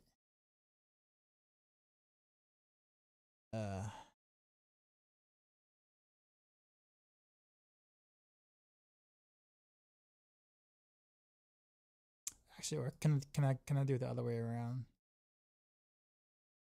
Go skull here. Skull.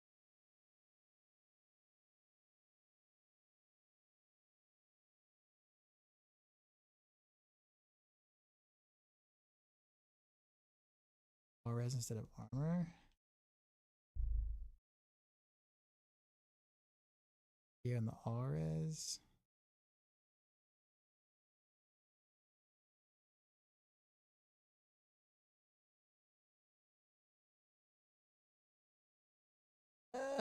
Not quite.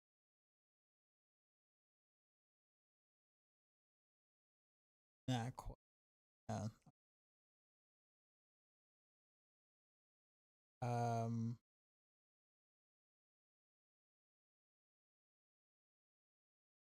How I had the first time is the way to go.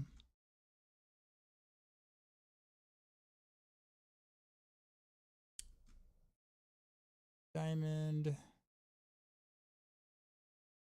Dex to armor. I could just remove movement speed though.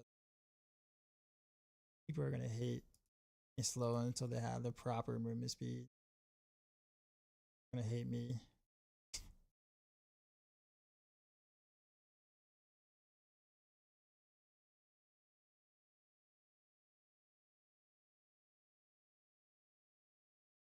$37.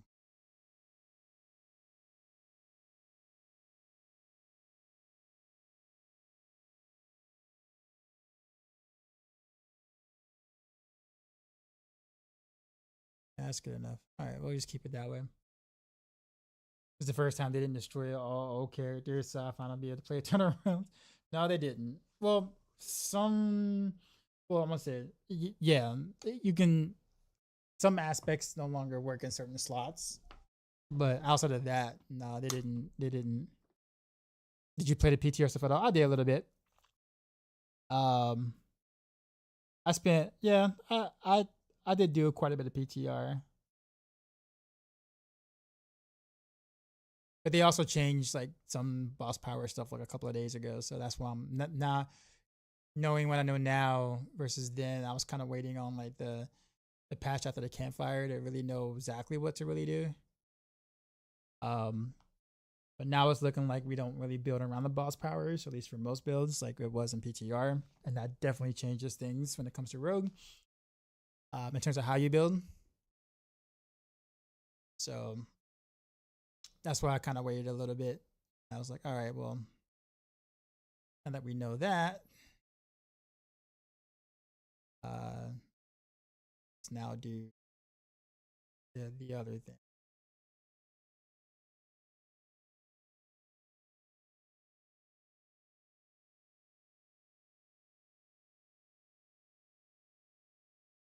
Item.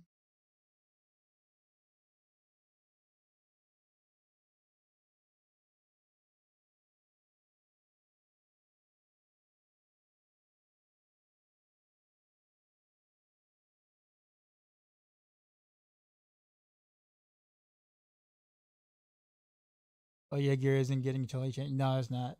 Yeah, pretty much. Yep, pretty much. For now, gives you permanent stat increases that carry over to all characters. You also gain XP and gold. Complete renown attacks. Oh, you're talking to King of Strength. I see.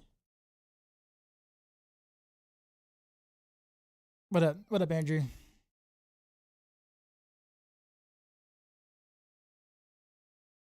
I see.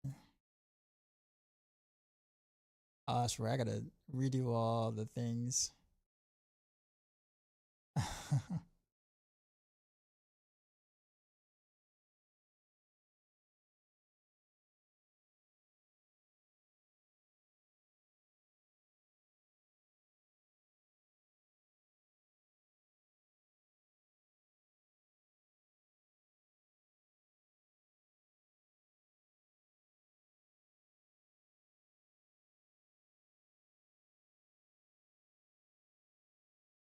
So basically, I can just copy everything I did from whatchamacallit.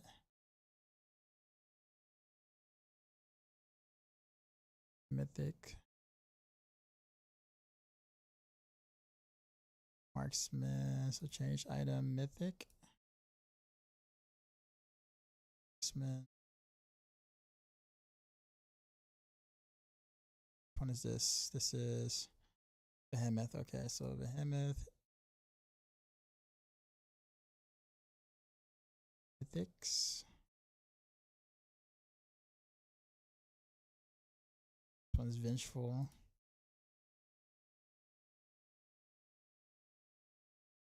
Alright, I think that was all I need to do, with the exception of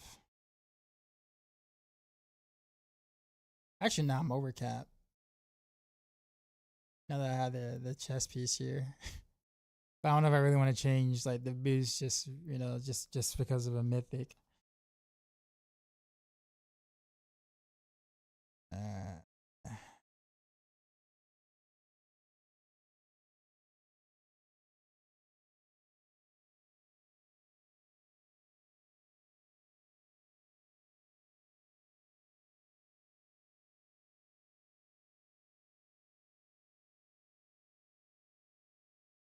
And I don't have Dark Shroud either, so I could easily go like max health. Actually, you know what? Look at that. Where's here? Even better. Should rather be tankier. Yeah, we'll do that.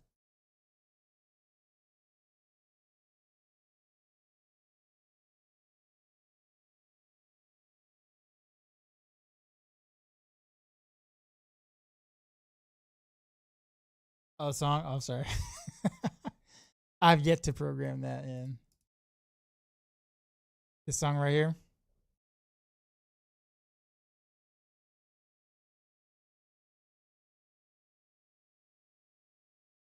Way too great.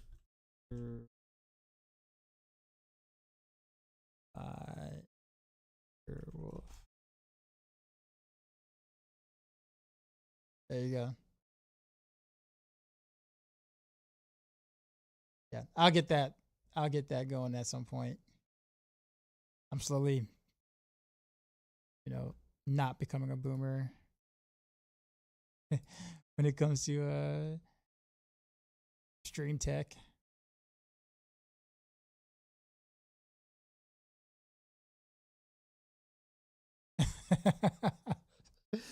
I'm getting there.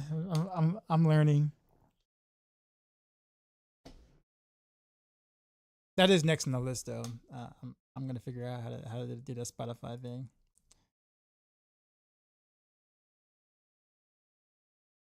That Harbingers flesh.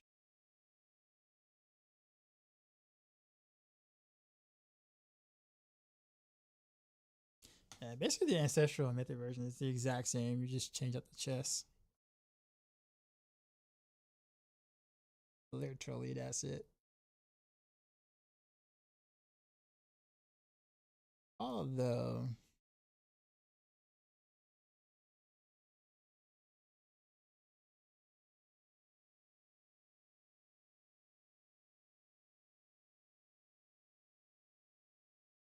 don't you want alchemical advantage though? Means I have to get another point somewhere.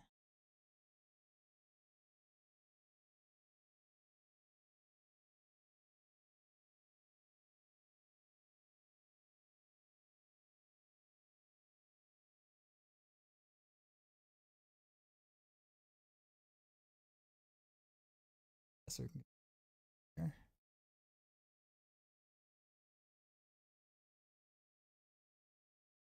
Oh wait, I forgot about the stealth.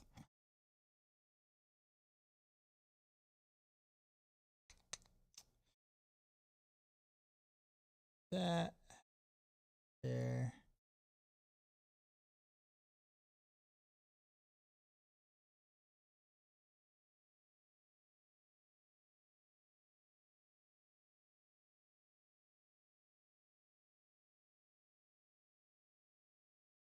How can I get rid of that?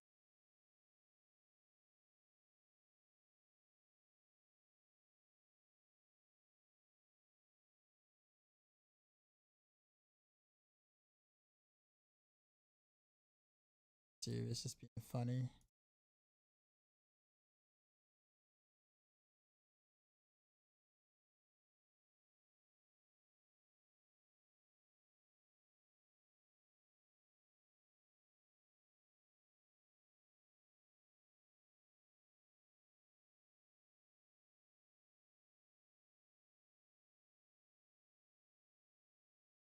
That's ancestral version done.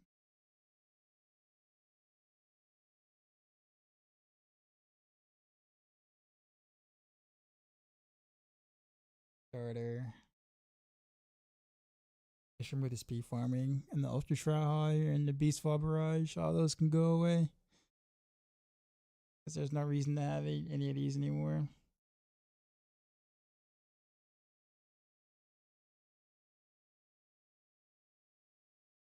But the only new thing is the 6 new uniques and the bosses. Well,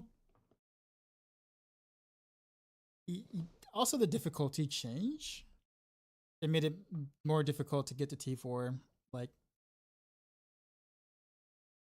pretty significant. I'm gonna say, I would say for like the average player, it's a significant jump from T1 to T4 than what it was before.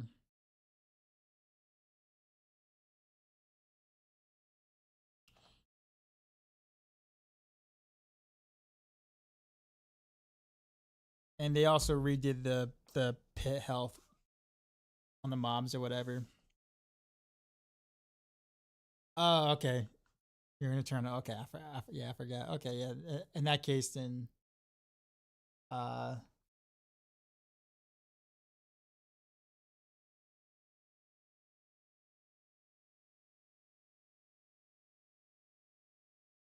I guess I am doing random rails after the starter because I mean pit push would be pretty much the exact same version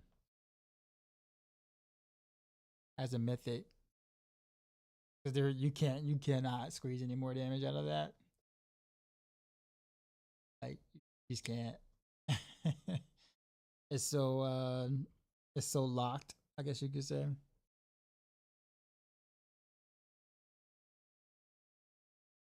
Sub G, are you using the basic attack weapon for one of your swords for the random Viral Bill Season 8? Nope. Nope. It's different this time around. I'll show you. So if I go to the mythics here, what's different this time is while I have Heartseeker still or whatever, I can now do the 1-to-1 like we could before with Barrage and Beastfall boots, where you can shoot one Barrage, one Rain of Arrows or whatever like that. That was probably the more popular way to play it. It wasn't necessarily efficient, but it was the most popular way to play it. But now we can do the same thing without Beastfall boost and without Barrage by using this power here, this Harbinger boss power, for basically casting a basic skill while at maximum resource spends it all, which is the exact same power as Beastfall boots. So we can get rid of the shitty Beastfall boots and get the same result with Heartseeker and get 15% multiplier because we're using Heartseeker, and we don't have to worry about accidentally spending precision on Barrage because Heartseeker cannot spin precision. It helps build it and stack it, but it can't spin it because it's a basic attack. So it's actually quite a bit of a quality of life upgrade, honestly. And you don't need the sword. So, or the Shard of Varathia if you want to go the basic attack version. So it's got quite a bit of quality of lives. Upgrades from what it was. But it also means that it's pretty stringent. Like before there were like maybe 3 or 4 ways to play it. Or whatever. This time around it's really just one.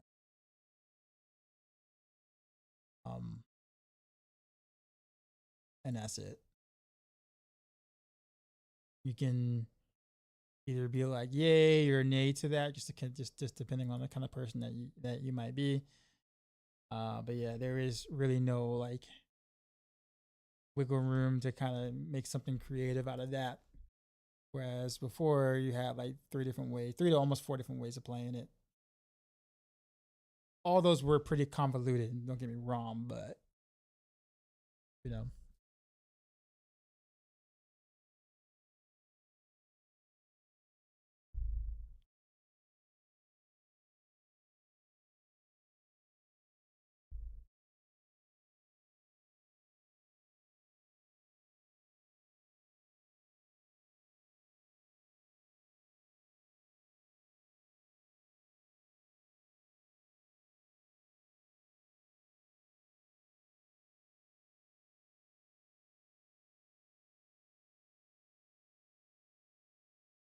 You had so confused. Yeah. Without knowing what the boss powers are, yeah, you wouldn't have known what I was doing there. Yeah, I can see why you're confused.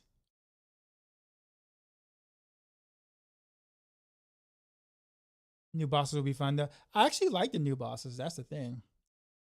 I like what they did with the new bosses. Personally,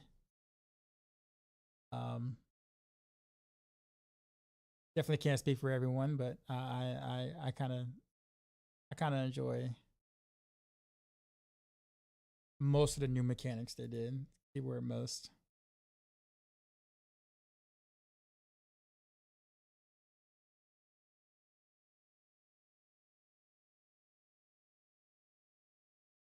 I have to change all of this, don't I? Yep. Damage now. Sub dies the passionals out? No. Well, for the boss powers they are, but for the rest of the game, no. We'll see that either tomorrow or the day after.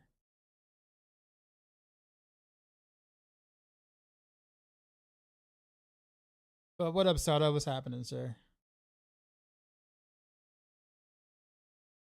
I'm just kind of like going ahead and like doing the planners so I can have them, pretty much 90% ready or at least close to.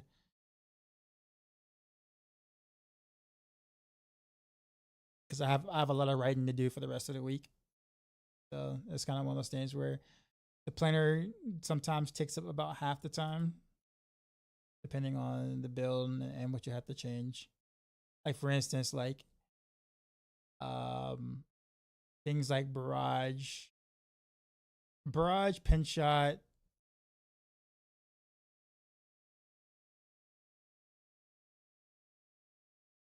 invigorating. I gotta kind of do like a new invigorating strike planner, and then I gotta do a leveling planner for Heartseeker, which is gonna be brand new. So that's gonna take quite a bit of time. The other planners for leveling is probably not gonna change really, or change very little. It'll be like aspect changes from the feet and pants or whatever that we can no longer use anymore. So, actually, I don't even know because like frostbitten and concussive strikes were not codex powers anyway. So yeah, I probably don't have to do much at all for the leveling stuff, but I do have to do Heartseeker because that's gonna be a brand new leveling build, and also the build that I will be leveling with. So there is that.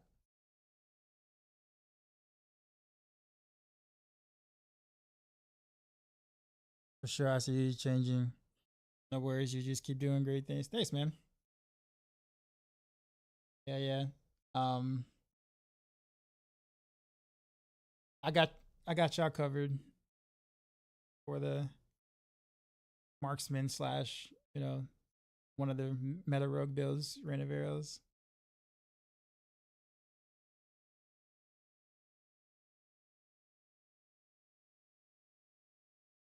I'm cat, right?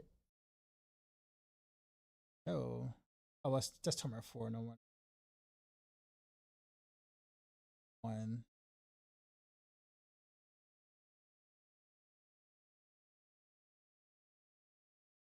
I am cat for Tomer. Just want to make sure though.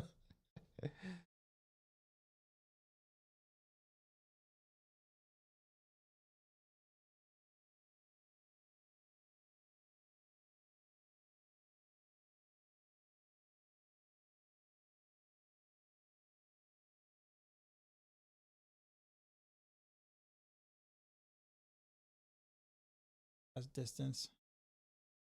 Oh yeah, everything is crit damage now instead of damage to distant enemies since they put a cap on it. And you can reach the cap through Paragon alone, so there's no reason to roll distant damage on gear. Now we're back to doing critical strike damage on Renoveros.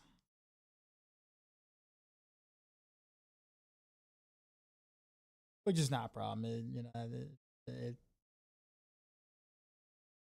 It's whatever.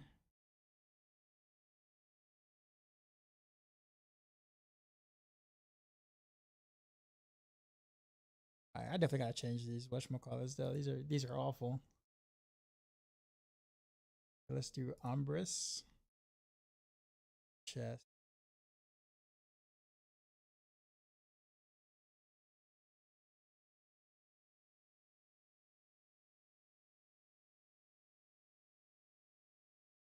Um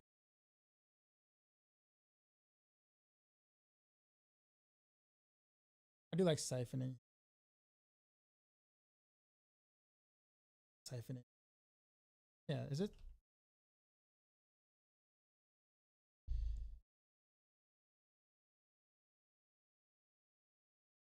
Uh Nebulous Bruise, yeah. I like that here. And then Enshrouding.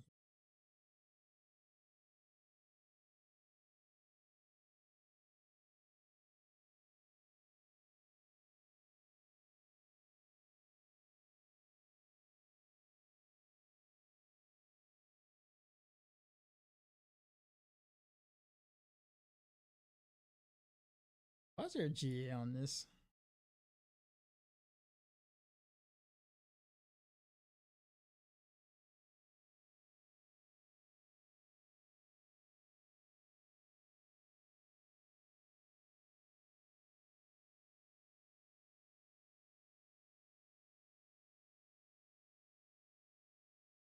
Oh, wait a minute. Actually, I think I have to have to boss Will.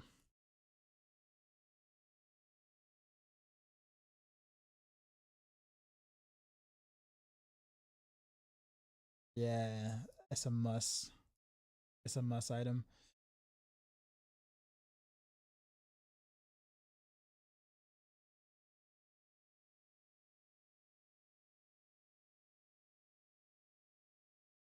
Make another one. 50 item power.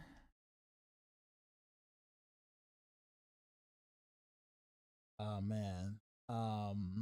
Getting enough resources to do the thing though. 20, 25.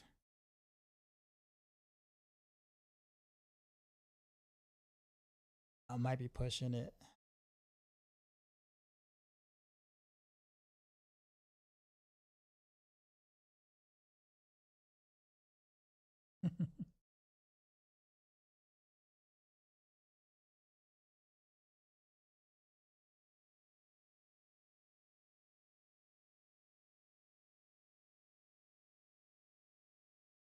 I think this is really pushing it. Because I guess being 145. Unless the game wants to round up for me, I don't know if that's gonna be enough resources to be able to chain back to back. It might be like a 2-to-1 instead of 1-to-1.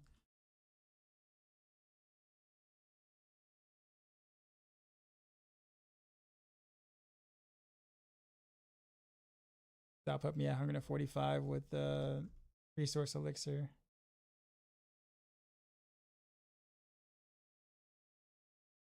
Yeah, 145 with the resource elixir. Raven, honey, what's going on? What's happening? Phil Mike, what's going on? I'm gonna do Oblivion. Oh yeah. I was watching some people play that. Maybe I should snapshot the builds I use now before they public. Season 8 ones that require boss powers.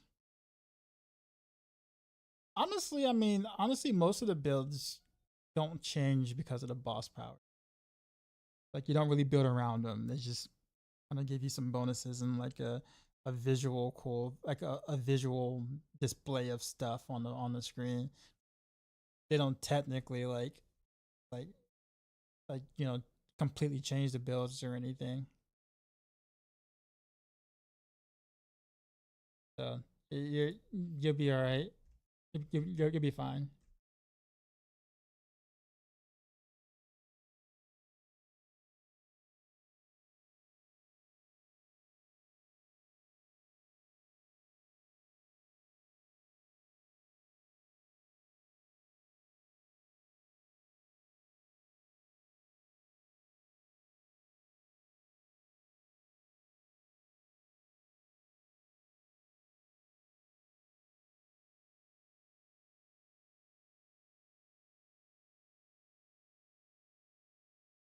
Yeah.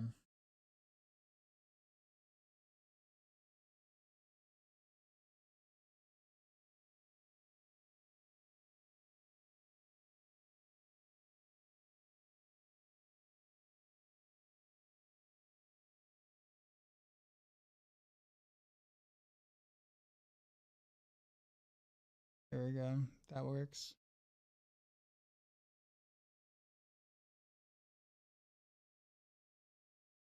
I definitely got it.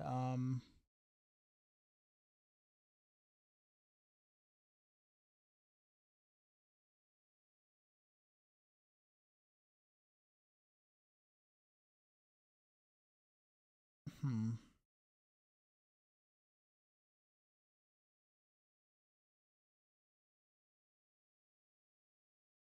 I wish there was a way for me to know. I can't. I can't spend.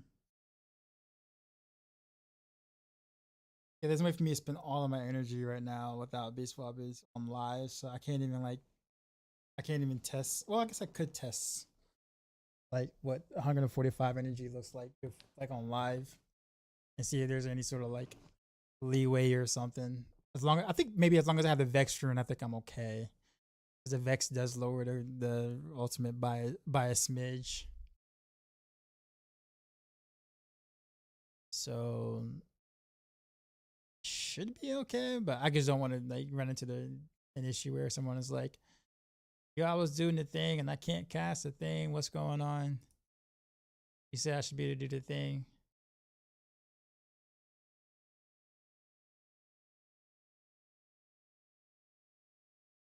And I'd be like, "Yeah, you're right. I missed your rogue season with death traps." Death Trap actually got some new toys in season 8. So if you really like Death Trap, this upcoming season is the one to play for Death Trap. What's that Berserker stuff? It's like cosmetics, like transmogs or whatever.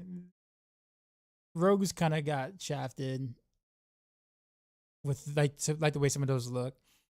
Sorks didn't get anything at all. But I think the Barb, Necros, and Drew actually got some really cool cosmetic stuff from the Berserker collab. So, but the rogue stuff looks very bland. And I'm a fan of the anime, so it's not like I'm just hating just to be hating. But even I can't really enjoy it like that.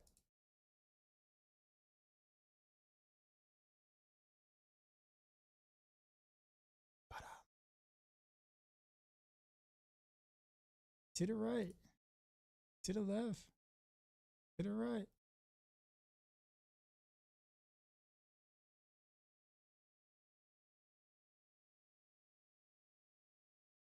Can you let them know putting damage too close won't make rain better and putting crit damage is better? Well, I mean, it will be in the guide. So like right now, this is just a planner.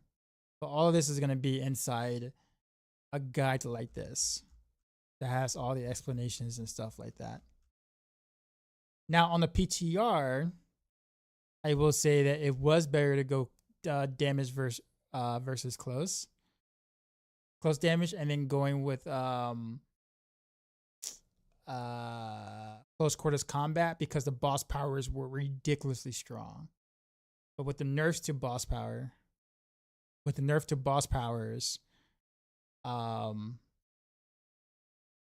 then there's no reason to kind of build around boss powers, so we're back to precision. So crit damage is what you do everywhere. But yeah, I will make that clear. I'll make sure I made that clear. For sure. Was I on vacation? Oh, I wasn't on vacation, but I decided to touch grass last week. Meaning like I kind of stepped away from like streaming and anything on my computer. I think I just got kind of, I'm not gonna say burnt out isn't the right word, but there's just a lot of like drama and toxicity in the action RPG community as of recent with the releases of Path of Exile 2 and Last Epoch and the comparisons there and it's just, I don't know, there's just like a lot of negativity. I just decided to like exit the scene. I didn't even want to game. Like I didn't even want to do anything for like a week, man. I was just like and there were games I wanted to play. Like I actually did want to play Last Epoch, but I was just like, I don't want to be around it, to be honest. I was having fun with Berserk, the first Berserker or whatever. That was fun, but I just couldn't bring myself to stream, man. It was just like I just need a break, so I took a week off, and so now I'm back, basically. Like for real. But yeah, I think that week was good to kind of like I guarantee you, like in that week, I think I might have like touched my computer maybe twice, 3 times maybe in that week since last Wednesday. Like I can't remember the last time I like did not touch my computer like for an entire day or entire couple of days. It was weird. But it felt good, but in a really weird way, in a really awkward, weird way. But yeah, we're good now. We're good though. I'm feeling good.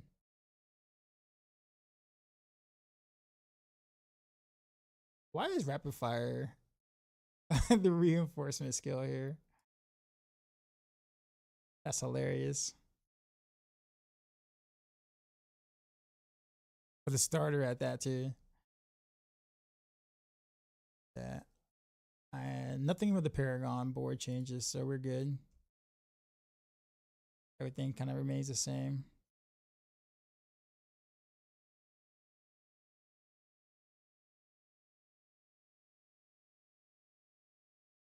Okay. Yeah. All right. So we got two bills done in about 4 hours and 26 minutes. I will say it'll get a little easier as I'm like realizing what exactly I need to change real quick. But all right, guys. I think I'm gonna take off. Also, my stream schedule's gonna be a little bit different too as well. I don't think I'm gonna do the ultra late nights like I used to. There we go. Yeah, there we go. Yeah, I won't do the ultra late nights. Like I'll start like early evening versus like the late late evenings or whatever. Or if I'm like off, I might do like a ultra early stream or something, like in the morning to catch the EU audience or whatever. Injury better? Not really, honestly. I'm just over it. My body is just like I don't know, like I'm no longer scared of it, but it's just really annoying because it's there and it hurts. But I'm accustomed to it now that it's just a part of life at the moment. All right, so we got Heartseeker, Man of Heroes done tomorrow. Yeah, I'll stream tomorrow. We'll do some more planner stuff. We'll talk about the campfire chat. I don't know if I'll be streaming the campfire stream. What time is it? It's like 2 o'clock, 1 o'clock, 2 o'clock. I don't remember. 1 o'clock, 2 o'clock my time. But it's like 10 a.m. or 11 a.m. there, Blizzard time or something like that. But yeah, if I don't stream the campfire chat, I'll just stream it. I'll stream the video, the VOD, and then talk about it, and then do more planner stuff. Yeah, streaming it the same. I don't blame you. I guess sometimes you just don't necessarily realize how toxic things are sometimes when you're in it until you're away from it and you're looking at it from the outside in. And like, don't get me wrong, people love drama, you know. Uh, if you're someone who loves that, like just hang out on the Quentin 69 stream. Sometimes the drama can be fun, not gonna lie, sometimes. But when it's the only thing that's being talked about 24/7 and all the streams, it just gets old quick.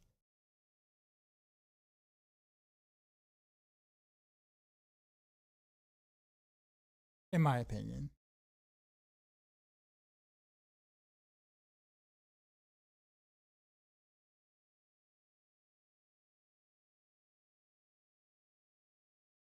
It's not that rewarding. I agree. Yeah, I'm looking for I don't know what time it starts. Does anyone know? Does anyone know what's on the campfire starts? Usually I know this stuff. But like I said, I've been away from my computer for about a week.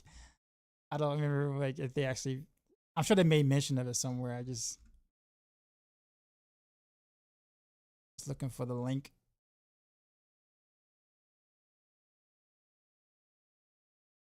Tune in to your develop. Okay, yeah. Okay. See, here's. Oh, I gotta put on my age. Well, I've never been carded online more than like anything, more than like trying to look at a Diablo article online from the Blizzard site. Stop carding me. Okay, 11 a.m. PDT. Okay, so that's 2 o'clock my time. Uh, we'll see. I may or may not be able to make it for a live stream. We'll see. I'm gonna try to. Where I live, at East Coast, United States, Southeast.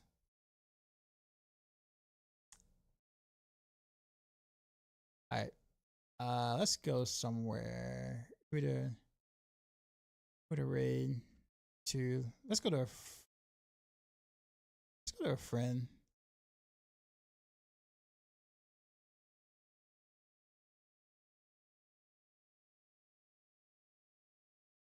Yeah, let's hit up a friend. We'll go to Ravnica. Haven't been here in like a while,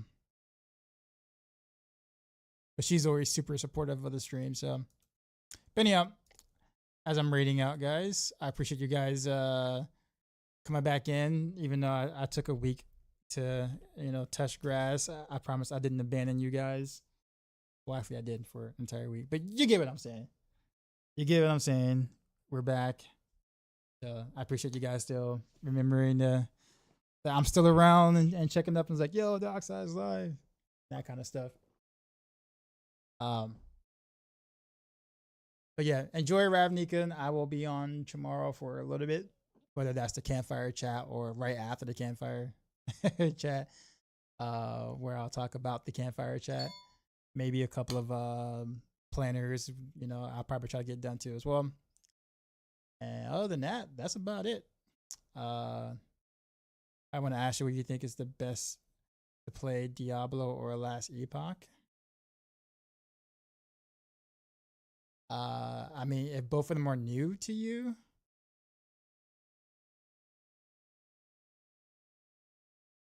I will say like right now, Last Epoch's got quite a few new things, and this kind of got the hype train going on right now. They're both like for a casual player, both games are good. If you're more of a grinder or a blaster, someone who likes to play like maybe 7 to 8 hours a day, I will say Last Epoch makes a bit more sense. Just because Diablo doesn't really like Diablo 4 doesn't really give you much of a reason to min max right now your gear. Like it's fun in games for the most part until until you get to the point where you're losing reason to min max. So it's fun up until that point. So like for blasters and like long term players, if you've been playing all this time, you might get like 2 weeks out of the season.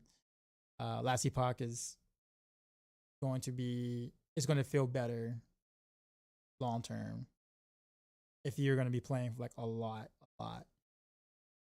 It also has better systems in my opinion. D4 has better combat in general, like feeling combat.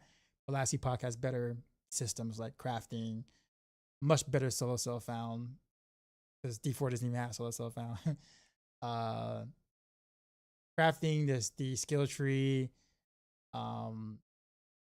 There's so much like really cool things about Last Epoch, but I will say combat definitely goes to Diablo 4. But so either or, honestly, it just kind of depends on. It depends on whatever I just said, kind of like moves the needle for you. But you can find fun in both games, but like I said, it just depends on the kind of person you are. You say all these combats much better this season. So the engine is still the same. I will say that well actually no, it's not. I'm sorry. No, it's not. It's not. No, I'm wrong. I am wrong. It's not the same. Let's see if Epoch has bees and squirrels. I'd play Marvel Heroes Omega for that though, because there's bees and squirrels there too. Which means you gotta hop on and play, Decoy.